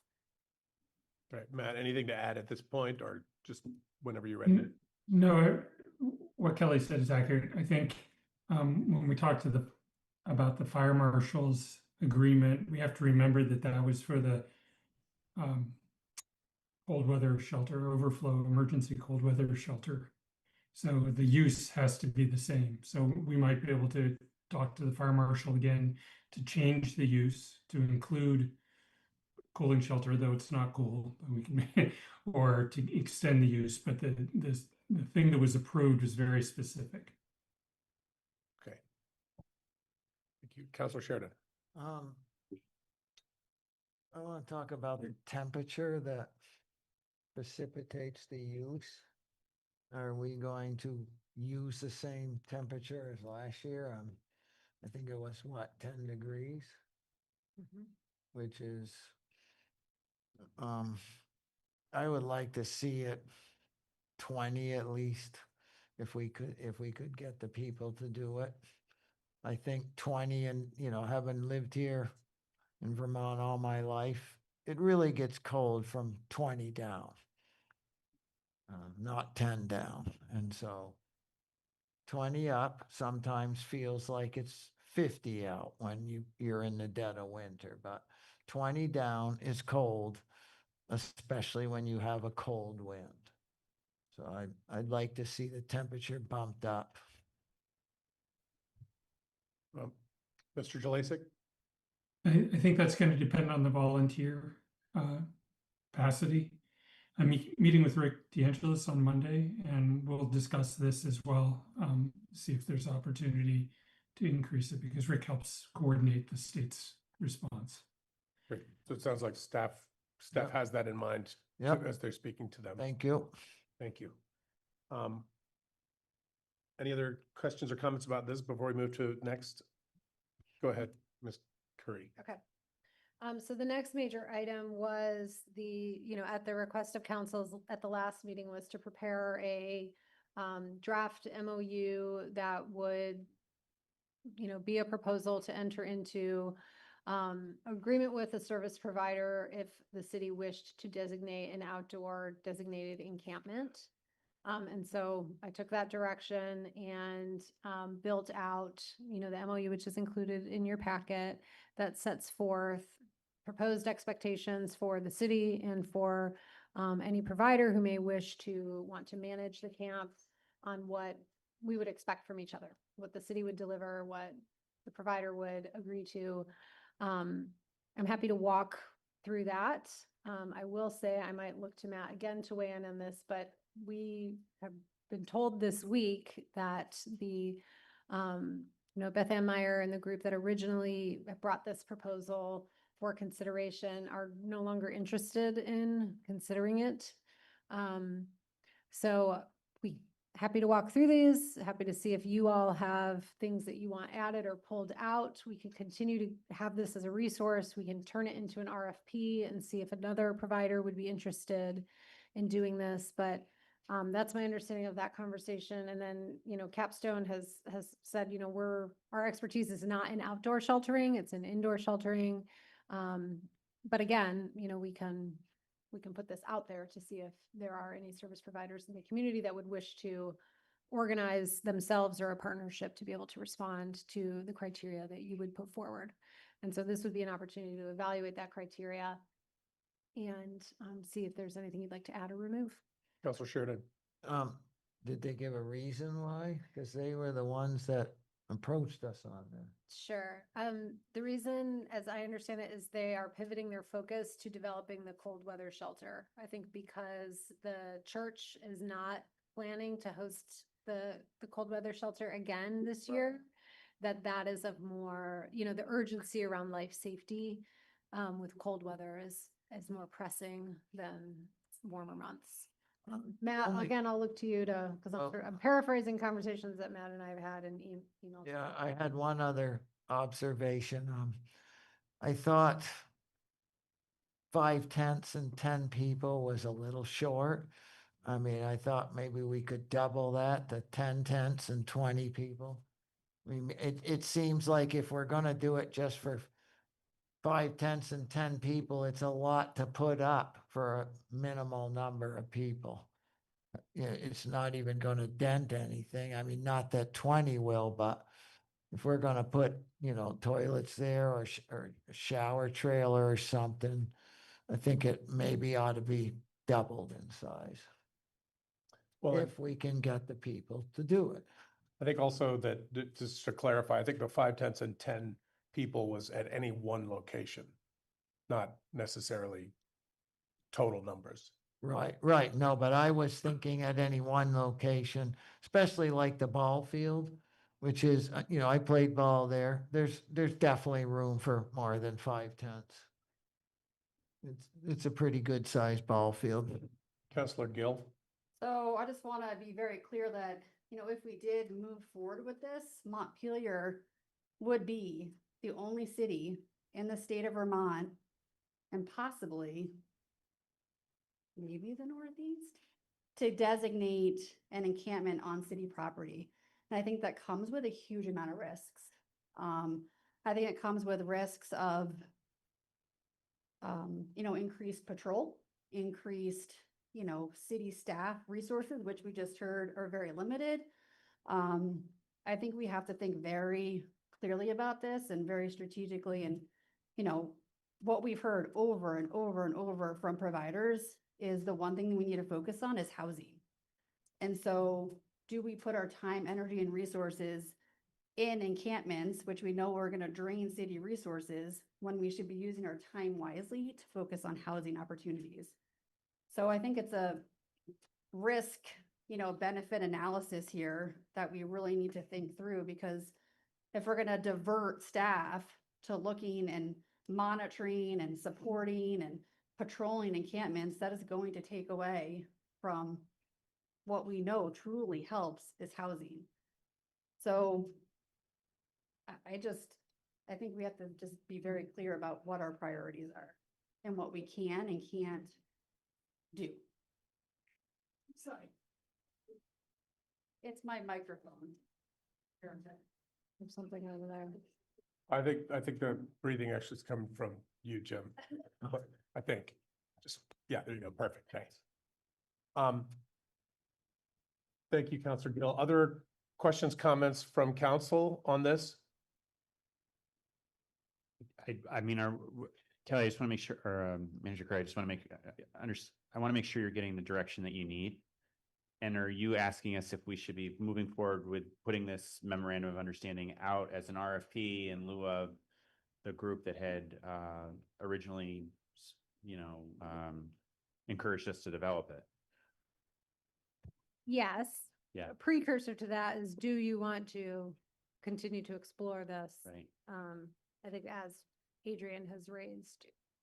I mean, I have to say, I agree with many things that Adrian said. I think, given where we are in terms of staffing, particularly in police and the resources that are available to the city. And, you know, we did receive legal advice on what the implications of having an encampment in the city would be and a level of risk that, you know, I think at this time, it's just not acceptable. Councilor Brown, go ahead. Yeah, I agree with many of the points that have been made, but particularly, I've been really interested in trying to find a way to say yes to this because it was something that was brought to us as a request. And if it's not coming to us as a request anymore, then that for me takes away a lot of the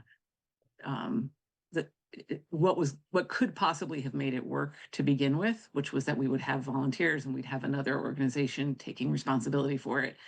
And if we don't have that, then I don't think it's worth us putting a lot of time and energy into, especially given that there are other legal risks that would come up. So I think it'd be okay with me if we just table this for now. Okay, at the moment, I'm just tracking one voice for continuing in this line and 3 voices not for continuing this line. Mr. Jelasik, you have your hand up. And we have a yellow card up, just not to rush anybody, but keeping an eye on our time. Yes. I'm sorry, I don't know if Kelly mentioned, but another idea that I think could be folded into the current encampment policy is giving 2 weeks notice that somebody would need to move along. And I think that's a useful idea. The other thing is I find it challenging at the moment to stop working on this because I think having a policy for next year is not going to happen in a week next year. So while we may not be able to enact it now, I think being able to do the research to make sure that we have our ducks in a row for a year from now when we actually do need camping or we need to revisit this discussion, rather than table the work, I can continue working on the policy and trying to figure out. New information comes to light every day. I was at the situation table earlier today and was someone shared with me that Middlebury has a very comprehensive encampment policy, which I hadn't seen before. So I think working on it without trying to get the MOU created as an RFP still makes sense. Just that's my staff perspective. Manager Curry, do you want to add anything to that? No, I think Matt properly anticipates next year's conversations. And we're trying to be in a better position so we're not completely reactive. And so now we're looking ahead towards cold weather sheltering. I think it makes sense. We can continue to explore this for next year. Do you have a sense from council on what direction you need to take moving forward? Well, I need a sense from council, you know, between now and next year, council could change, you know, you may have a different profile related to the absorption of risk around this. I mean, I have heard that there's just some reticence, like there's too much risk about this period at all. And so clarity around whether we should continue to work on the details of this MOU in anticipation of either a changed council, changed notion of risk or responsiveness for next year, I think would be helpful. Well, I'd like to point out that, I mean, one of those risks is that in the event that we don't have the financial tools, whether it's just money or insurance or whatnot, to completely outfit multiple encampment sites with complete ADA compliance, right? And that would be something that would be completely outside of our ability to deliver properly. However, it is possible that between now and next year, a boatload of money falls onto this very topic that might allow us to do such a thing, whether it's from the federal government or the state government or what have you. And it seems to me that after hearing Mr. Jelasik's point, which is we keep working on this idea because it may become useful to us in the future and we don't want to be trying to play catch up at the last minute, that it makes sense to continue working on this. But I'm also hearing from council that the desire to move this specific MOU forward in the very short term with no one who is willing to sign the MOU doesn't seem like the best use of your time.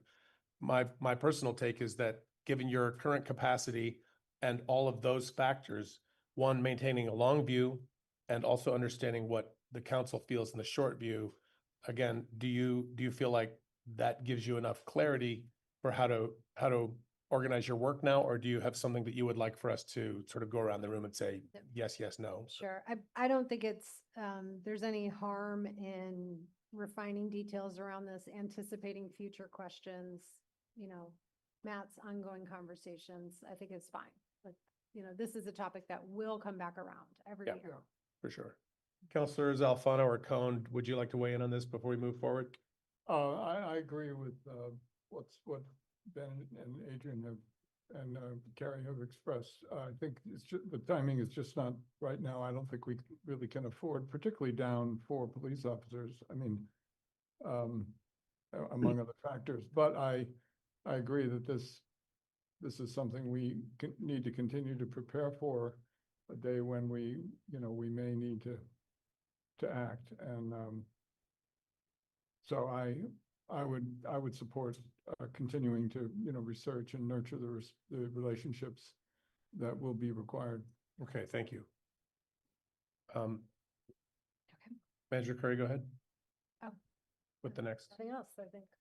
Nothing else. Okay, at this time, we will have public comment. I saw Mr. Kelman's hand up first, and then we'll go to the room. Mr. Kelman, go ahead. Peter Kelman, Montpelier. I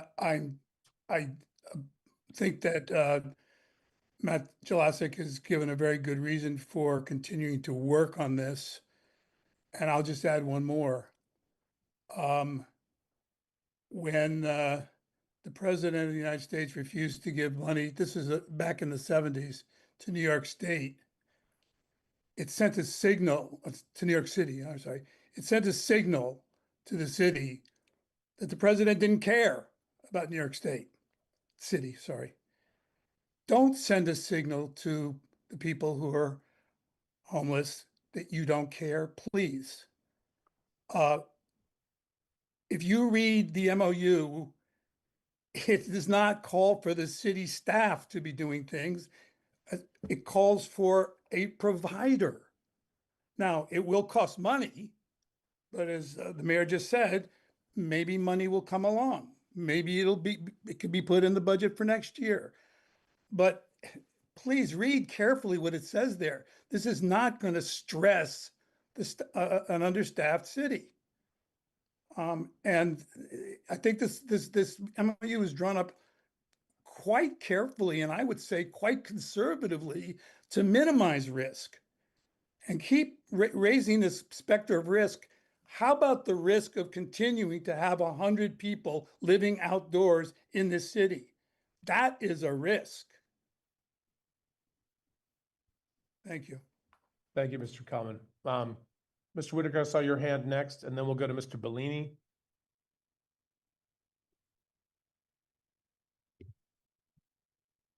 Yeah, Steve Whitaker, I think that the MOU was crafted intentionally to this result. And it's part of the disingenuous kick it down the road and stall and make the hurdle so high that no provider would respond. And I saw this outcome as soon as I read the MOU, but yet I still can't get the comments that were received on the MOU because public records, responses are dysfunctional in our city. Kelly put in the memorandum on Friday that it had been circulated to the Housing Committee.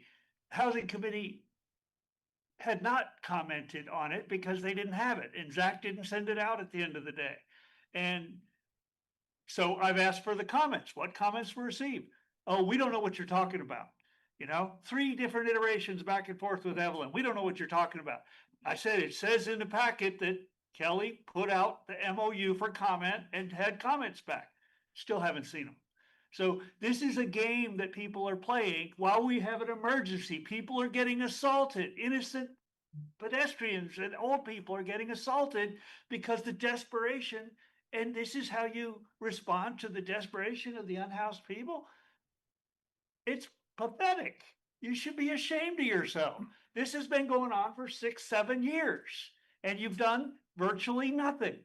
And there is proposals, but to send them to the dump, why don't you send them to the landfill in Coventry? You know, that the stump dump as an eligible site rather than, Peace Park or Gateway Park or Home Farm Way. I mean, do you take yourself seriously? And then you can keep all your secret legal fears to yourselves, right? The city has immunity. The city can allow use of public land. There's a simple cure to the zoning. Thank you. Your time is up. Yeah, and your time is gonna be up. Is there anyone else? Oh, Mr. Bellini, you'll be next, followed by Ms. Little and Mr. Hughes. I believe you have spoken on this topic already. If we have the time, I will allow you, but I think we've already run out of time allotted for this topic. Mr. Bellini, go ahead. Hello. I worked 42 years under the auspices of the Agency of Human Services.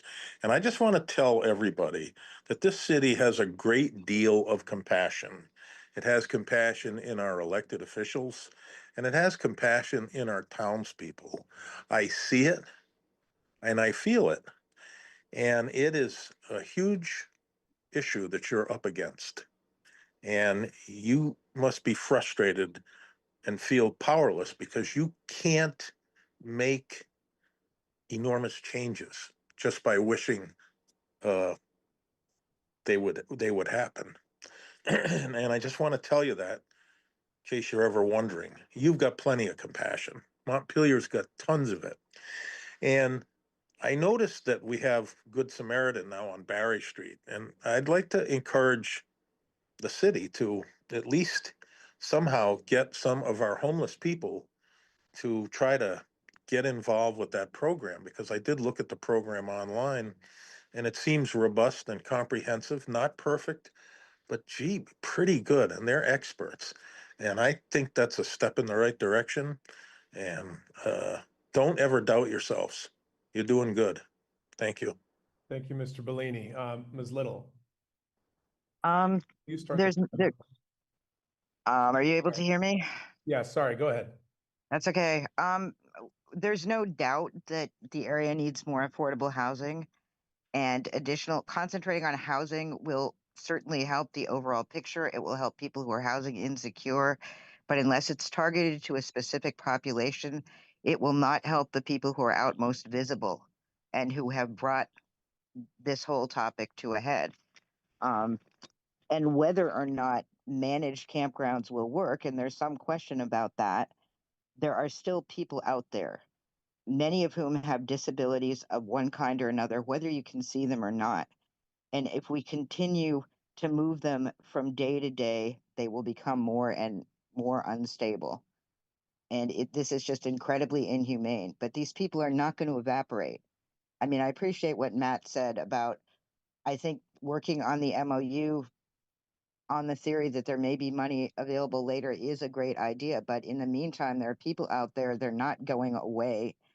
And it's just horrendous to me that we expect people to exist while being moved from day to day. It's not safe. So at least allowing people to camp somewhere in small groups, something has to happen. That's all. Thank you. Thank you, Ms. Little. Is there anyone else in the room that would like to speak on this topic? Ms. Ward.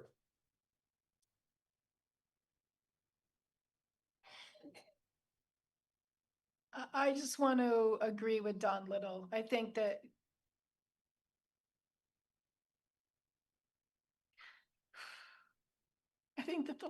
that you're talking about liability when people's lives are at stake. I'm sorry. I just think it's a lot to expect them and to be dumping their stuff when they have nothing and they have nowhere to be. And so I get that there's a liability, but there's a greater liability by leaving these people out that I deal with on a daily basis. If you had no roof over your head, imagine how you could get back on your feet. And I understand that you probably haven't imagined that. But if you then get moved and then people are telling me someone took my stuff because it was abandoned and threw it out, and I will not say that I know the veracity of those comments, but something's happening to their stuff. And when people say my mother's picture got thrown away and it's the only thing I have left, I just think we have to balance between the two of these things. It's not that everyone here is heartless. It's not that everyone here knows all the answers, but there's a middle ground and we need to do something now, not in a year. And I agree with Steve that it's been year after year after year that nothing feels like it's getting done. And so if altering somehow a place or two where people can camp safely and not get kicked down the road week after week or even every 2 weeks, would you like to move every 2 weeks? It's got to be helpful, right? To be able to allow them to be somewhere. And if you're policing them every day anyways, because I'm hearing the disputes night after night here on the main street. So if you're policing them anyway, why not have a designated area? And I would like to hear more about what Steve mentioned about whether the town is indemnified against certain liability if things are set up properly to allow that to happen. That's all. Thank you. Mr. Anderson, and then Ms. Smith, and then we're going to close public comment. So I want to thank everybody for just this topic. Evelyn, I want to say you do a great job. I didn't know what you did, but now I do, and keep rocking. As far as the camps, how do I say this? There's a way to do this, and so that everyone doesn't feel put upon. But it does require a discussion like this with some of the people involved. I'm trying to put a face to some people who just wouldn't want to be here. However, we talk about them. And, you know, I appreciate what the religious community is doing. I appreciate what the city is doing. I appreciate what retirees are doing. I appreciate what stay-at-home moms are doing. There's a scope of work that needs to be done. If you have not been homeless in the last 3 to 5 years, you have no idea what's going on really out there and what's waiting as far as reform. And like I said, I just want to provide a voice and a face. It doesn't look like me, but I'm providing a face because we need to humanize this issue in a we need 17 police officers in order to do something about it. Because a lot of people just want to be left alone, and you know, provided services that can provide a next leap of opportunity, not just you know, generations of take. Thank you. Bye. Thank you, Mr. Paul. Thank you, Mr. Anderson. Ms. Smith.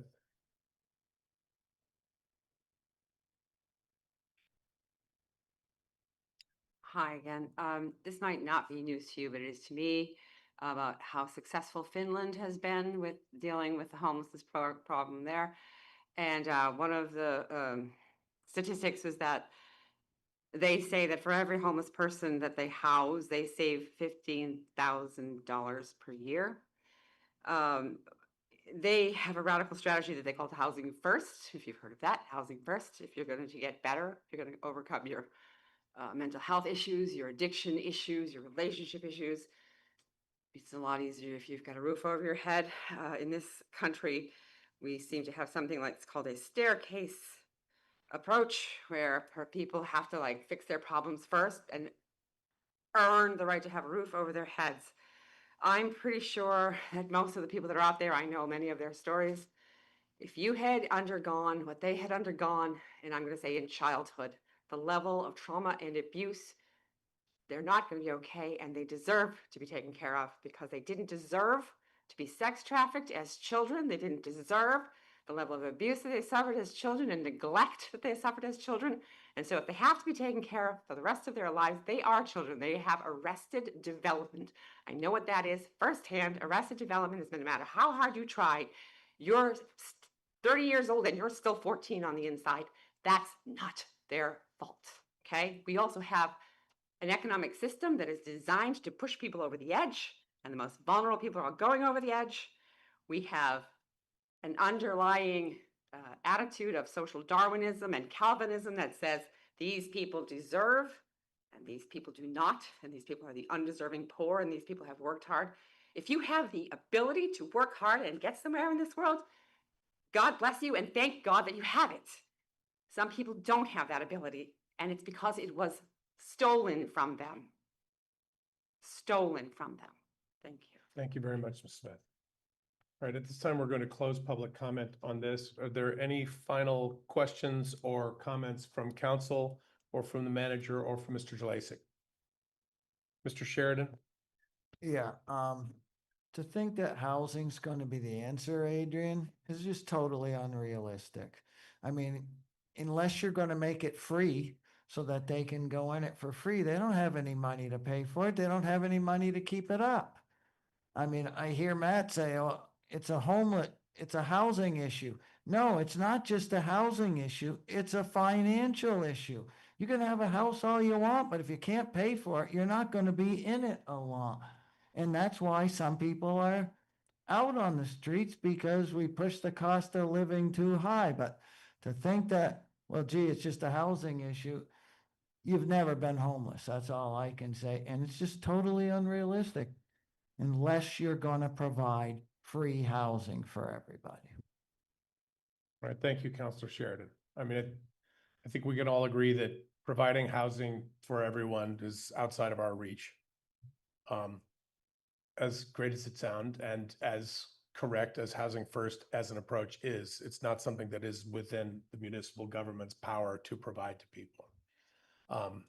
Certainly not this time. So seeing no other comments from council or Mayor? staff, we're going to Mayor, may I add something important?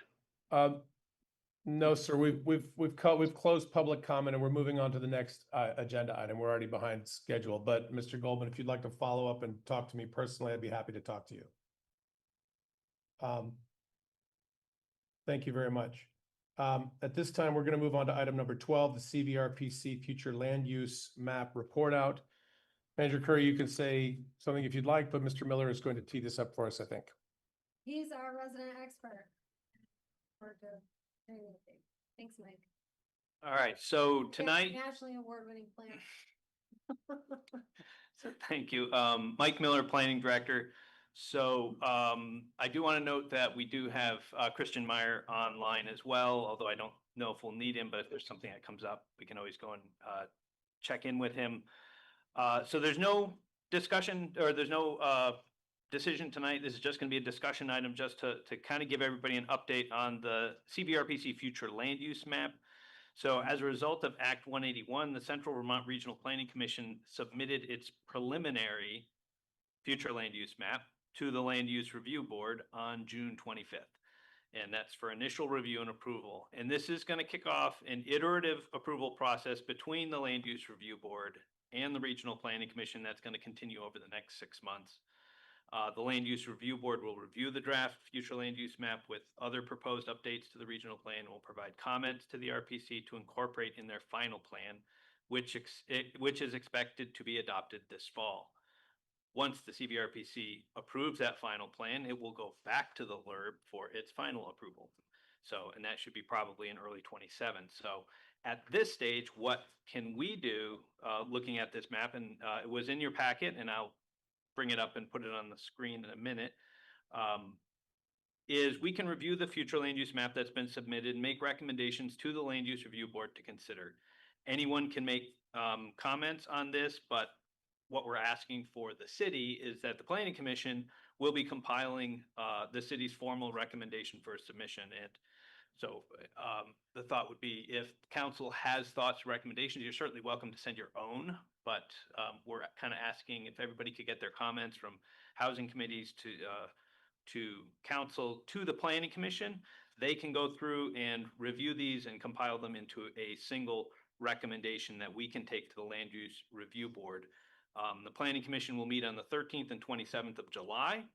And the land use review board is not expected to begin its review until August. So we do have a window, we do have a couple of meetings.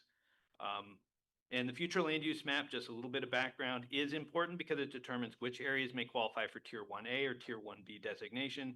These designations will either fully exempt a property from Act 250 or partially exempt them. And your packet contained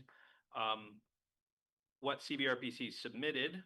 And what I'm going to have here is a slightly updated map. And it also had the Montpelier's future land use map, which was built using the same rules. So this new process that was set up at the state was to try to be consistent across the entire state. It used to be every regional planning commission had its own district names. And what they did is created a set of rules.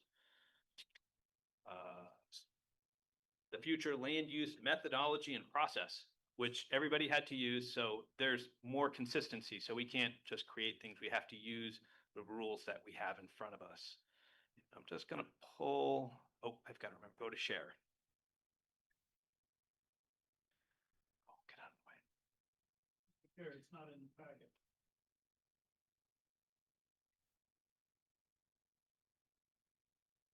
Okay, so this is up. Let me close these two out. So these are, I'm going to go back a little bit.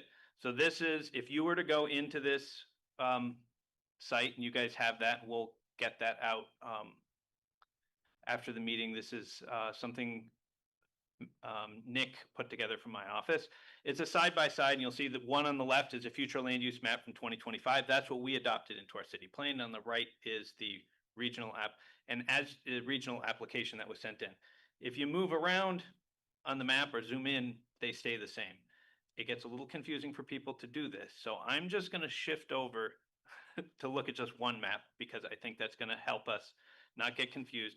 But this, as you're looking, you know, you can see from side by side, National Life is the same color, but they have colored the southern portion, southern part of their property differently than we had.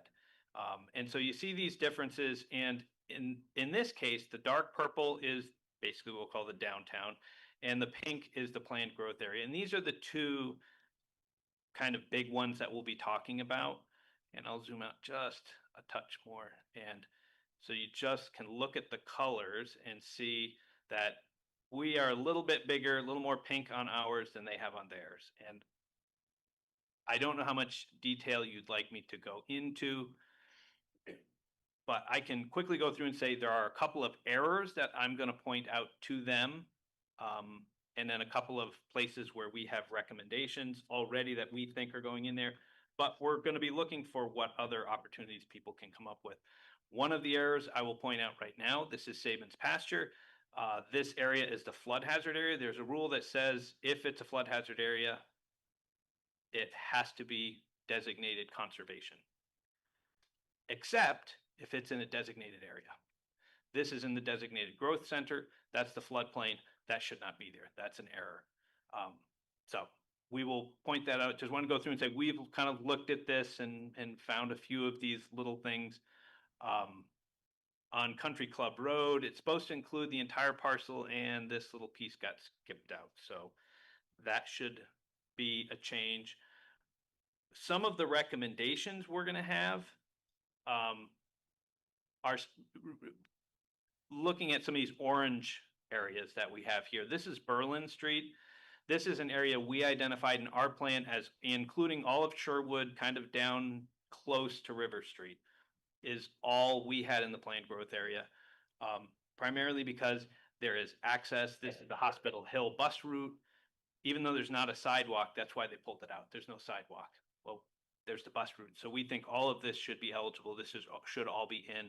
The Planning Commission will make the final determination of what's going to go into our letter. From a staff recommendation, we think this area should also be in the planned growth area and also be eligible for that. And again, the big key for being out of Act 250 for a lot of these isn't because we want 130 unit things. It's because most of our developers are small and they're building a quadplex here and a quadplex there and a triplex there, and they add up. And once you get over 10 in 5 years, all the other projects have to go through Act 250, even if it's a single family home.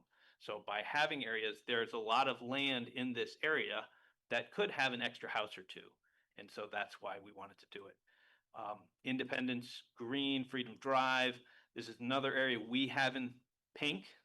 In the planned growth area, they have designated in orange. We think that's a good change to make. There is a difference over here on Crestview. We included Crestview out to the property line, and they cut it off here. So we think that area, including some area over here to the west of these Terrace Street properties, in our map, it was in this map, it's not. We think that would be another opportunity to get those areas in. And I'll just touch on a few. Like, you mean in his planned growth area? In this planned growth area, yeah. Here was a question that was in, this is Elm Street. This, at the top of the screen, getting into that's where the pool is. So just south of the pool, we have an area that's been designated in yellow. Yellow is rural general. And I think we can all, driving out that road test, that's not rural general. We would like to see that planned growth area. But as we said, the requirement is everything in the flood hazard area has to be green. But we think that should be green with pink, not green with yellow. So that's another one we're going to kind of push back on. And one or two more really quickly. Up here, I don't remember the name of this road. Maybe if I click in one more, Westwood. So the west side of Westwood is in, the east side is not. That doesn't make any sense. Either it's both sides are in or both sides are out. We had recommended in our future land use plan that both of these would be in, and the cutoff was at Murray Road. So all of this would be in the planned growth area. And then I think the only other change we had was not really for a planned growth area. They designated Gallison Hill as general rural, and we had designated it as transition. And that's really because it's got sewer and water. It's a heavily traveled road. The reason why it's not planned growth area in pink is it's not connected, and it also doesn't have the sidewalk. It needs a requisite sidewalk. It doesn't have public transit, so we don't have another checkbox to get that in. But we don't think it should be classified as rural general.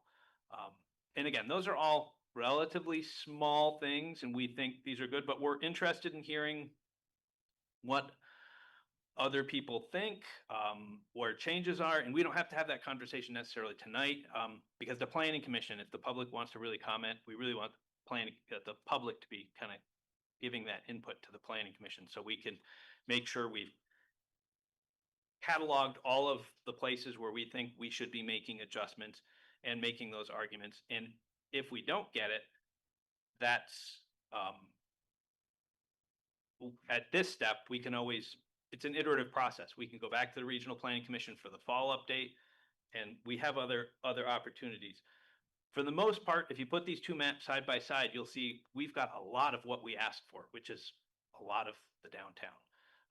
But there are these smaller areas where especially our developers have come in and said, we'd really like it that were changed, or we'd really like it that were changed because we've got projects that could benefit out in those areas. And Mr. Miller, for the public, if folks do want to give their opinions to the planning department, what is the best way for them to do that? They could certainly send me an email at mmiller@montpelier-vt.org, just or planning@montpelier-vt.org. Both of those will get to us, and we'll forward those on to the Planning Commission. Thank you. Any questions or comments from council? Mr. Doyle, or Councilor Doyle. Mike, I think this is great. Like I really appreciate the kind of differences that you've identified and the way in which you're thinking about them. Can you talk a little bit about two things? One is the difference between tier 1A and tier 1B in relation to planned growth areas. You know, so if we have Country Club Road as a planned growth area, that'll automatically be a tier 1B?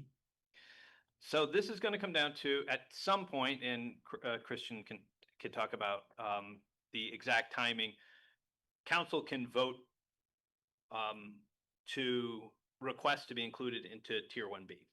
And so that way, as soon as the map is approved, the tier 1B status will go into effect.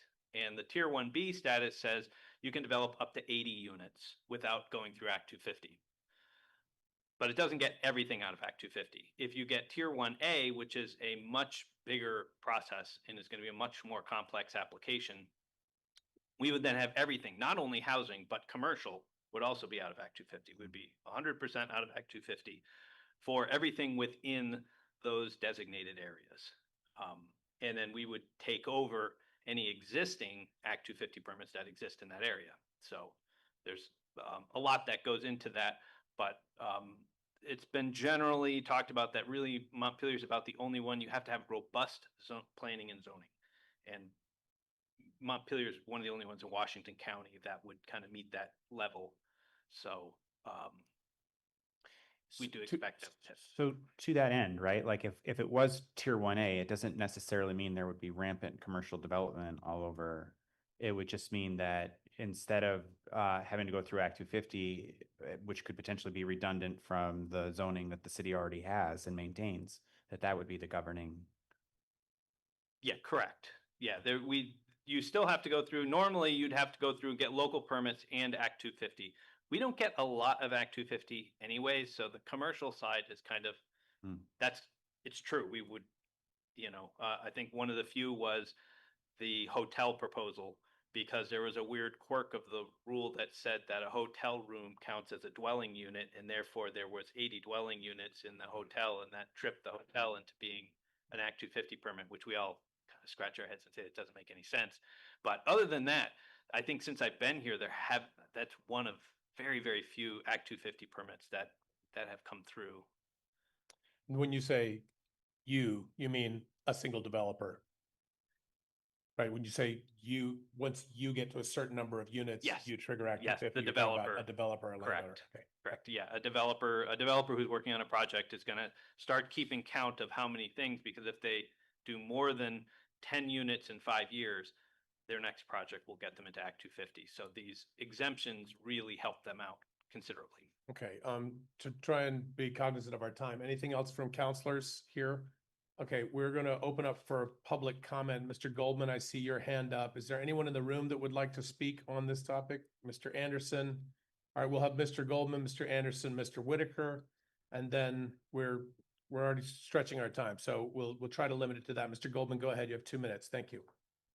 Thank you. And Mike, thank you for all the great maps. Mike, could you please put the two maps side by side again?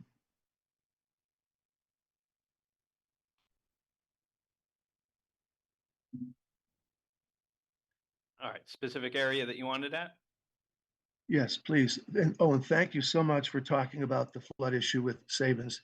Thank you very, very much. And we're working hard on that. Could you please head towards the Crestview one? I just wanted to point something out about that line you referenced. Thank you. If you could, okay, so that's not a property line. That is a line of delineation from a previous Act 250 blessed permit. And all of that protects us from all the setbacks from wetlands and things that we were supposed to do. And that is the delineation right now that we have submitted to Susan as a JO request to try to revive that project. So I just wanted to point that out, and that we're of course hoping that yes, we'll be able to have all the growth center that we can have. Right now, even with well, as it stands right now, the half-mile sweep picks everything up. So we're able to do it. The major part of the JO request really was because we're doing 3 projects at once. And we had to make sure that they didn't overlap within the 5-mile and the 5-mile radius. And so I just wanted to point that out. That's not a a lot delineation. That was an Act 250 previous line that we had worked with. Thank you so much. And Mike, the mapping is fantastic. Thank you. Mr. Goldman, thank you very much for your comments. Mr. Anderson. Thank you. And Mike, these are great maps.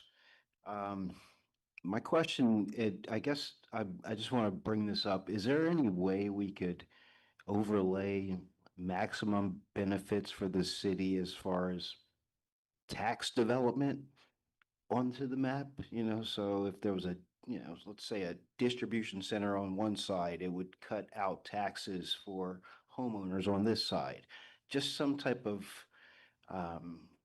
opportunity growth or development, mindfulness on who we bring into the property that could help the city recoup a lot of the money that we don't have and we continue to tax residents for?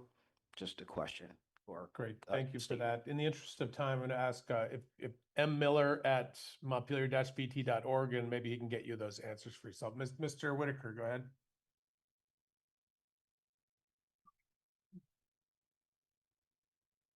Steve Whitaker again. I think that we're pipe dreaming to, and there's a pun in there too, this $8 or $11 million of pipes to go up Country Club Road that is not secure. But Country Club Road is not walkable to town. It doesn't belong in Tier 1A right now. And I will oppose Tier 1A, and I'm well prepared. But my point is, we need to do the brownfield first. We need to do a master plan first. We need to make sure that we don't cede any land until we have a master plan that meets the city's objectives.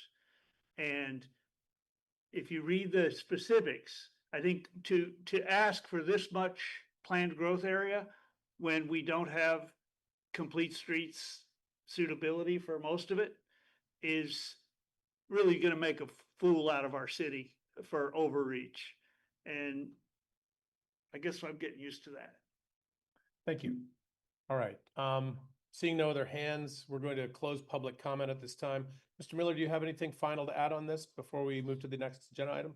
Nope, I was just gonna get out of the stop chair, and if anyone has questions, obviously we've got a couple of weeks. Send me any questions you have. Happy to answer them. Christian Meyer's another one who can answer questions very specific. If you've got very specific questions of what the RPC role is, he would be very happy to answer those questions for you. Great. Anything final from council? Thanks, Mike. Great. Thank you very Thank much. you. We're moving on to the next agenda item. We're now on to item number 13. We have very little time for this, I think partly because the memo was somewhat thorough, but Manager Curry, would you like to speak on this topic, the ADA update? Yeah, at the request of Councilor Cohn, she had requested that we provide a update from staff on our efforts to improve our alignment with the requirements of our Americans with Disabilities Act transition plan. And so staff hustled to compile the various projects that touch their departments and provide that report here in the memo to you. We did have a pretty quick turnaround to pull this together, so I did not ask staff to come and give a thorough presentation. I'm hoping that the report can stand on its face as the written document that it is, but if there are follow-up questions, I'm more than happy to take those and be sure that we get additional input out to the council on that. So, you know, these things happen over time as we are making improvements. We are coming into compliance. You know, the elevator here being the most recent improvement. Evelyn gave a very thorough report on what is to come for the website. And then as our streets are being upgraded, we are bringing those into alignment as well. Chris Lumber here also spoke about some of our facility upgrades. So if there's specific questions, I'd be happy to take those now. Any specific questions from council? Seeing none. Is there any member of the public that wishes to comment on this item?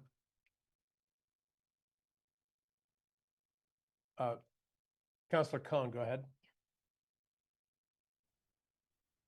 Thank you. So, I wanna study on this report a little bit more and reach out the residents who brought this issue to my attention.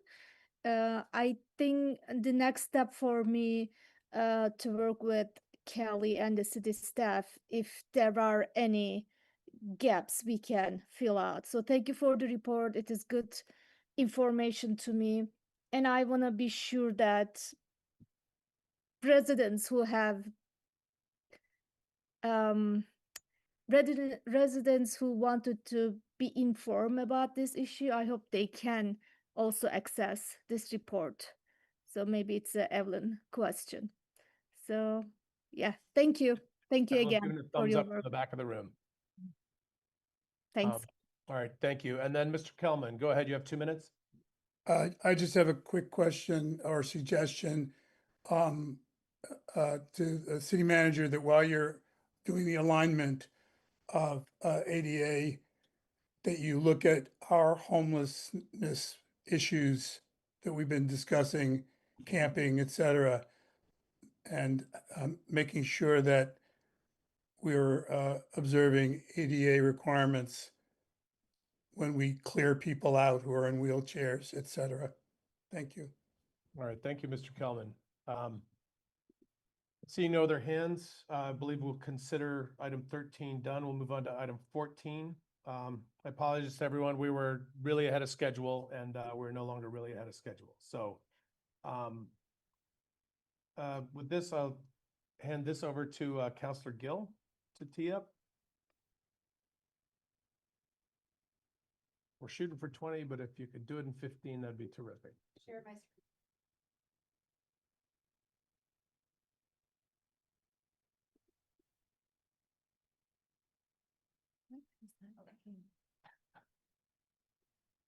Like reminds me of my kids like piano, violin, and My heartbeat has started yeah, sinking.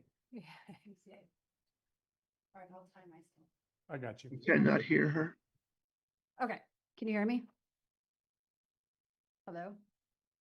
Is it working? You can hear me? Okay. Yes. Okay, so we are bringing this back. It's the performance management plan for our city manager. We've worked on this for a couple months. And hopefully tonight we can at least have a first final version of it. That is the goal. But please keep in mind that performance management plans, they could be evolved through time. But my ask of you is to, I'll go through it, but to approve this plan, and I'll show you where the changes are, and for us to schedule our first performance evaluation meeting. The goal was to do it quarterly, and so we're already 2 months past. And so this is a beginning, right? This is the first iteration of a performance management review process for our city manager. As Kelly said, you know, this is something that the city wants to build upon, and let's lead by example of having the council put together some structure, some process for our city manager. So that is what we are trying to do, knowing that it might not be 100% perfect out of the gate, but let's rip the Band-Aid off and try something, knowing that we can always make edits along the way. And so I did get I asked last time we presented this, I asked for edits and revisions. I did get them. And so I just wanted to highlight them very, very quickly, just so that you know what changed. And so I did track changes in here. So if you all accept them, we can accept the track changes, move forward with this version. And so we just added to be more clear about the implementation process that it includes the city council and may require executive session, just to be very clear about in the implementation process. When we have our quarterly check-ins or mid-year review on our annual evaluation, just to be very clear, I added that in there. I don't know if anyone can see this. I did just kind of clean up some of the language. I'm used to using the word KPIs, and so I think I changed some of the language between KPIs and performance metrics. So I kept it all the same word using performance metrics. So that was my bad of just using my own verbiage. And so it should be very clear throughout that this is a performance metric using the performance evaluation. I'm not going to go through all this because we went through this last time. I did change this to strategic outcomes, and we have priority weighting in here.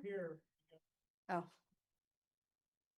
We have priority weights. So I know Palin asked just to make sure that this was clear. It looks a little funky because of track changes, but that is, I think that was 12%. And Yes. scrolling down here. So just before we approve this, I want to make sure the water lines replaced and repaired have the right feet for performance metrics in there. And once again, these goals were pulled directly from our strategic plan. So Kelly's success is based on her management and support of her staff. And that is how we look at our strategic plan and really kind of grade her performance of how she executes the plan and supports her staff through this. That's why it's important what she was saying, that everyone in her staff needs to know what the plan is, because this is how we are measuring her success. It is all aligned, both coming down in a waterfall effect and going back up. And so I'm going to scroll down. After consultation with Sal, we just added some language in this section that says revenue allocation structure system for local options tax, because we're still in the process of building that. So we wanted to make sure developmentally we were looking at the structure. We still need to build the structure for our local options tax. So that seemed like a good first step in the first year. We're not going to magically, I think we have to build a structure first before we start growing it. And so developmentally, this is the first 0 to 12 months. And so we wanted to be very clear as, Kelly grows into her role to set very clear expectations of, as what she said with her, examples, she's building her house and the foundation needs to be built first. So based on building a foundation, that's how we want to look at her performance. What else do we have? Those were the only significant changes that I received. And so if everybody is okay with that, I think that is the first question.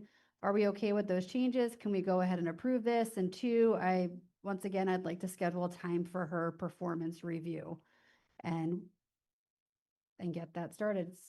Let's take those one at a time, Yeah. shall we? So are there any clarifying questions from council? Going to the hands. No, I'm not seeing any. Is there any public comment on this topic? Mr. Whitaker. Steve Whitaker, I did give comments to Adrian, but not until tonight. So the plan in your packet, among other expectations, integrity, transparency, and accountability, and accessibility and responsiveness to residents. Those are the right words. My concern is the instrument gives you no way to measure them. Your housing and paving goals carry hard numbers. Transparency carries none. So let me offer you some concrete to measure it against. On July 3rd weekly report, the city states that it is committed to open government and timely access to public records, that it continues to respond to requests in accordance with Public Records Act. I'd ask you to weigh that claim against the record. I filed 14 records request appeals with the city manager that received no written determination of any kind, not a denial, not an extension, simply no response. Under the Public Records Act, the city manager is the official who decides those appeals. So the same officer who assures you of compliance is the officer who has left more than a dozen appeals about her administration's record unanswered. One example, for more than a year, I've asked specifically and repeatedly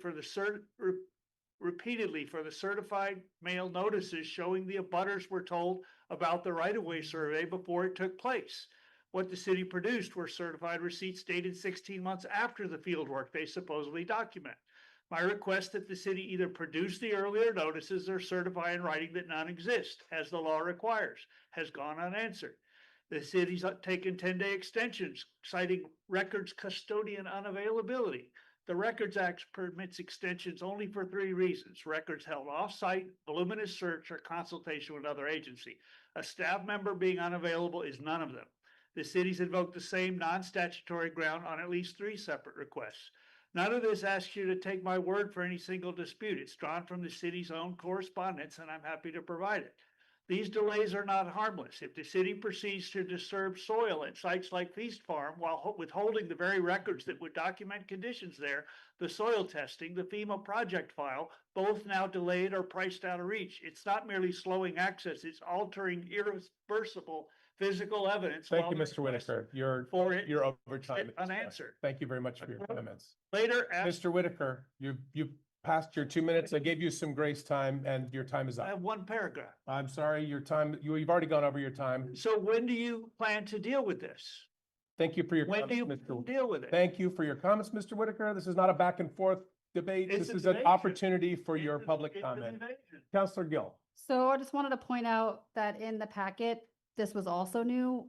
I created a city manager performance review form and a city council review form, and that I'm hoping that Evelyn can use her magic to put it into what do you guys do? What is your technology? Zen City.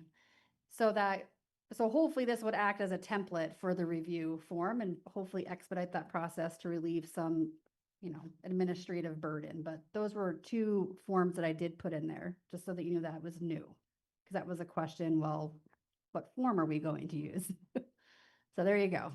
Great. Are there any other questions or comments from council? Okay, at this point, we would entertain a motion to approve or not approve this performance management evaluation form. Hopefully to approve. Move to approve. Okay, we have a motion to approve. Is there a second? Second. All right. Any other further discussion or debate on this topic? The motion, go ahead, Mr. Doyle. Sorry. I Councilor would just like to say thank you, Adrian, for your work on this. Like, I know it's a lot of work and I really appreciate your expertise on it.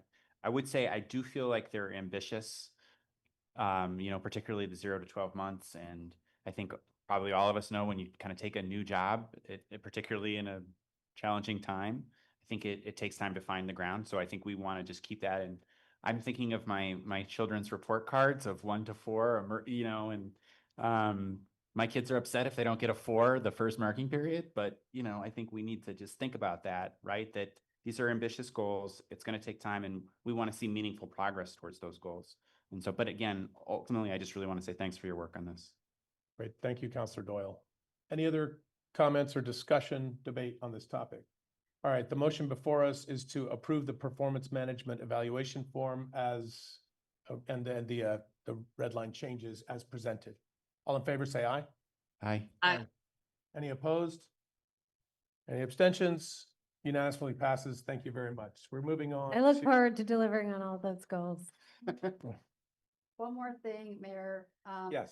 We need to schedule Oh, her right. evaluation. Yeah, thank you. So we could either do that via email, but I don't want to forget it as an action item. I don't think we have to schedule it now, but I think that is something that, We're looking at the 6-month check-in. okay, I can do that. okay, perfect. Great. All right, thank you. We'll consider that take that as read. We're moving on to other business. Is there any other business?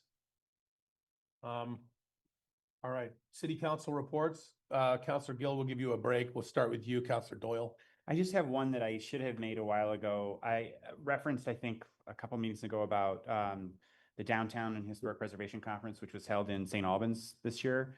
And I neglected to mention that the night before the conference, there's kind of a special dinner. And at that dinner, Eric Gilbertson, who is a resident of Montpelier and actually my neighbor, is the chair of our Historic Preservation Commission in Montpelier, and had a 50-year career in historic preservation, both as a state historic preservation officer at the state of Vermont, and then he actually worked for 15 years at the organization that I work at, the Preservation Trust. Eric received the Lifetime Achievement Award from the State Historic Preservation Officer and from the Preservation Trust. There's probably seriously, not that many people in Vermont that have done more for the field of historic preservation than Eric Gilbertson. And there's probably not an old building in the state of Vermont that he hasn't been in.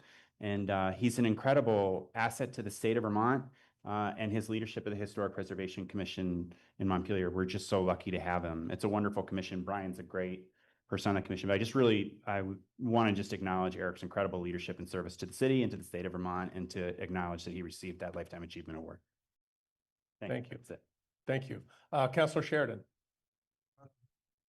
I just want to say thank you to the police, the fire, the Public Works, all of the people that took part to make July 3rd, one of the best July 3rds I've taken part in, and I've walked in 16 of them. I want to thank Montpelier Alive for their part. It was, I don't think there were any incidents. It's the only day of the year that the council is loved by everybody. And so 4 of us marched or walked in it, and I want to thank the city manager and Mark and Matt for including their kids to walk ahead of us who were chanting together to the people. It really was a great opening.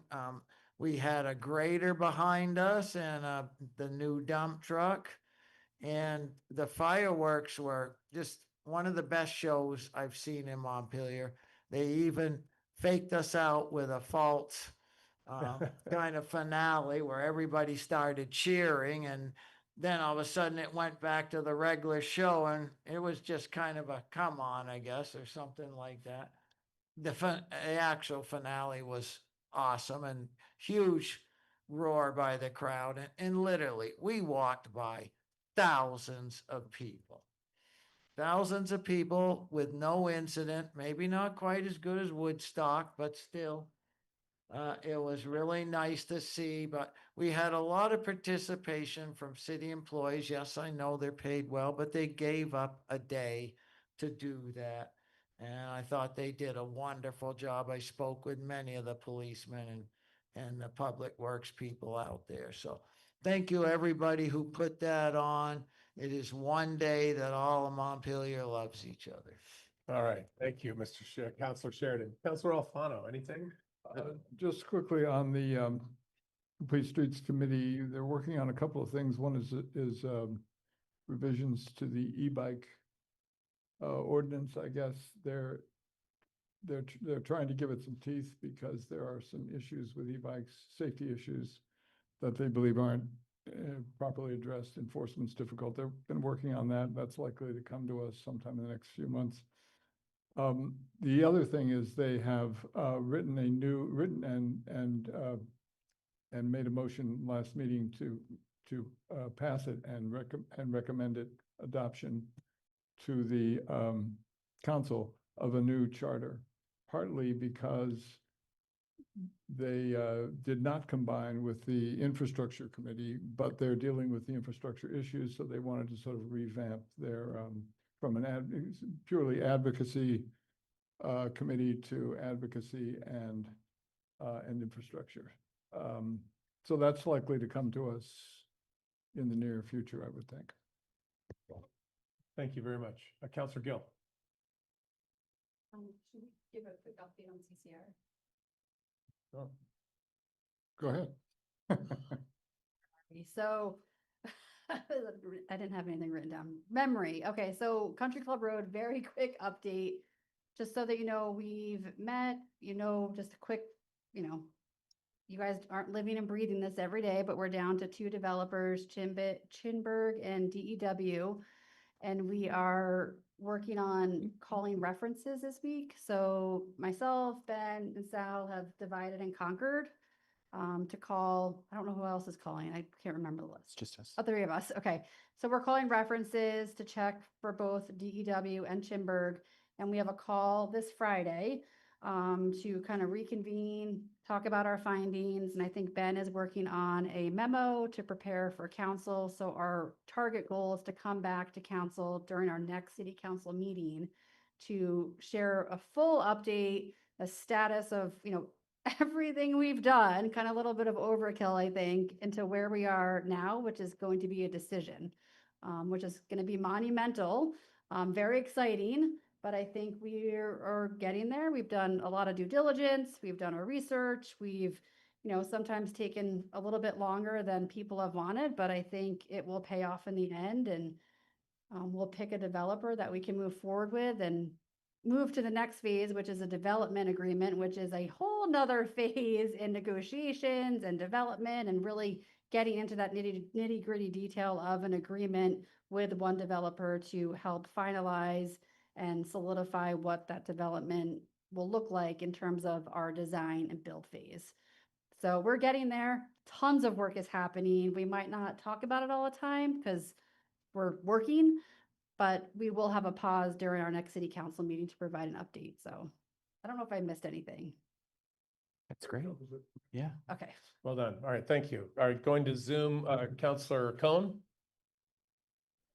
Thank you. So I had a cemetery tour, I think 2 weeks ago. Sal also joined to me. And it was a great 2 hour tour. And we have so many stories to share with the rest of the world. And I just want to thank Patrick for his passion and like doing such a great work, because when I went there, I was a little bit like scared, but it's such a peaceful place. I don't want to be buried yet, but it will be really great place to have some space there. Uh, and when we were discussing, I think our next step would be how we can integrate that space and those stories into our economic development projects. There are some ideas. We might work on it and share with the public and the council. So this will be our next step to brainstorm some of the projects we can uh, bring back to life using our cemetery and its stories, because other cities are doing like cemetery tours, or they create special events. So again, it fills of so many stories, and it is very nice to hear them. Thank you. Thank you, Counselor Cohn. Counselor Brown. I have no report tonight. Thank you. Okay, thank you very much. Clerk's report. I just encourage folks to come out and vote. Not many people are, so come on out, get those numbers up. I just want to mention to you all, just looking forward to the election. I'm not going to pester you all to sign up for volunteer slots. I think I'm pretty well covered that way, but since you're all members of the BCA, I'm going to really encourage you to come out towards the end of the night. I think I've got enough people that we can cut down the time by quite a bit if I get a lot of turnout from you guys towards the end of the evening on election day. And I'll remind you about this as we get closer, because it's all the way over in the 11th. But I'm doing things a little differently this time, and with your all's help, I think we can really have it wrapped up nice and neat and clean and stress-free. So I'll be harassing you about that later. Great, thank you very much. As my first federal elections in Vermont, can you remind what the date is? This is August 11th, Tuesday. Great. Manager's report? Yes. Okay, I'll be quick. I do just want to keep checking in about police department stuff going on over there to keep you all apprised. So as you know, I appointed Jeff Pearson as the interim police chief, who has jumped right in, and he and I are talking daily on a number of things, bringing him up to speed on some tasks that he hadn't done in his prior role as detective sergeant. Having conversations with the officers in the union about the schedule that they are looking to build, which will require some shifting of some folks in order to provide coverage. We are going to beef up our communications outwardly to the community about ways that the community can also protect itself to stay safe. Things like driving the speed limit, locking your doors at night, stuff like that, that can help with the community awareness on ways to limit their exposure, and requirement for a police response. Talking about ways to build morale, we are anticipating overtime for sure. That will come forward in a conversation as we round out the budget year for this year, present what our fund balances are, and anticipate what we're moving into for the forthcoming year as Heather closes out this year. So we'll look to that sort of end of August presentation. As of now, we think we can absorb costs, but we want to be transparent about what those are and explain those to you. We do have One candidate who is going to be entering into the academy has started training, and then we are vetting for an additional hire currently as well. And then there's some conversations regionally about how police departments can support each other because, we're not the only police department that is understaffed, even though ours is drastic compared to some others. So I want to just keep you all apprised of those conversations. Looking ahead, just some items for future agendas. Obviously, Country Club Road, I think will be the big thing on the 22nd. Some committees updates. So the Public Arts Committee is, their charge and their membership currently do not align. So they do not have a current quorum because the people who have been serving are no longer meeting the requirements for that.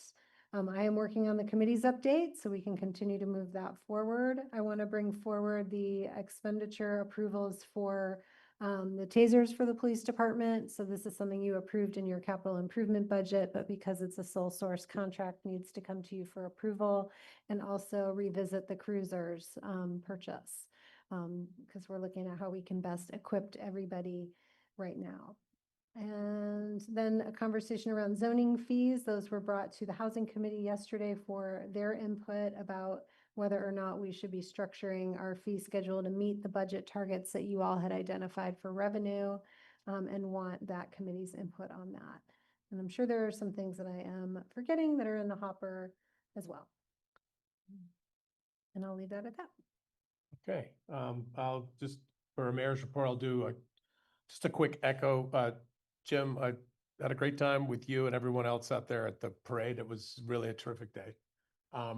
And also to echo some of what Manager Curry is saying about the police, just anecdotally from speaking to some of the officers out there. I mean, it's not an ideal situation for them, but what I'm hearing from the folks that I'm talking to is that they are optimistic about the future and they're committed to our community and to our city. And so if you have the opportunity, thank a cop, right? They could use the extra love and they deserve it. With that, before we adjourn, we're going to have a special meeting immediately following this, just logistical questions. Do we want to take a quick 10-minute break between? I think I wouldn't hate that, but I'm gonna follow the feel in the room. Everybody's sort of looking around like, no breaks, I'm saying. Do we need to stop? Sorry, go ahead, Councilor Alfano. No, let's power through. Let's power through. Okay. I appreciate the folks who have come for that, and sorry we're 40 minutes behind. Do we need to stop the recording and start a new recording because it is a separate meeting?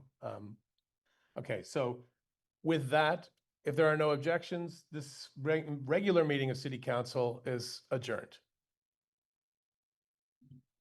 All right. Let us know. So everybody's gonna want to log out of this meeting and rejoin the new special meeting using the special meeting Zoom link. All right. Okay. Thanks. Thank you.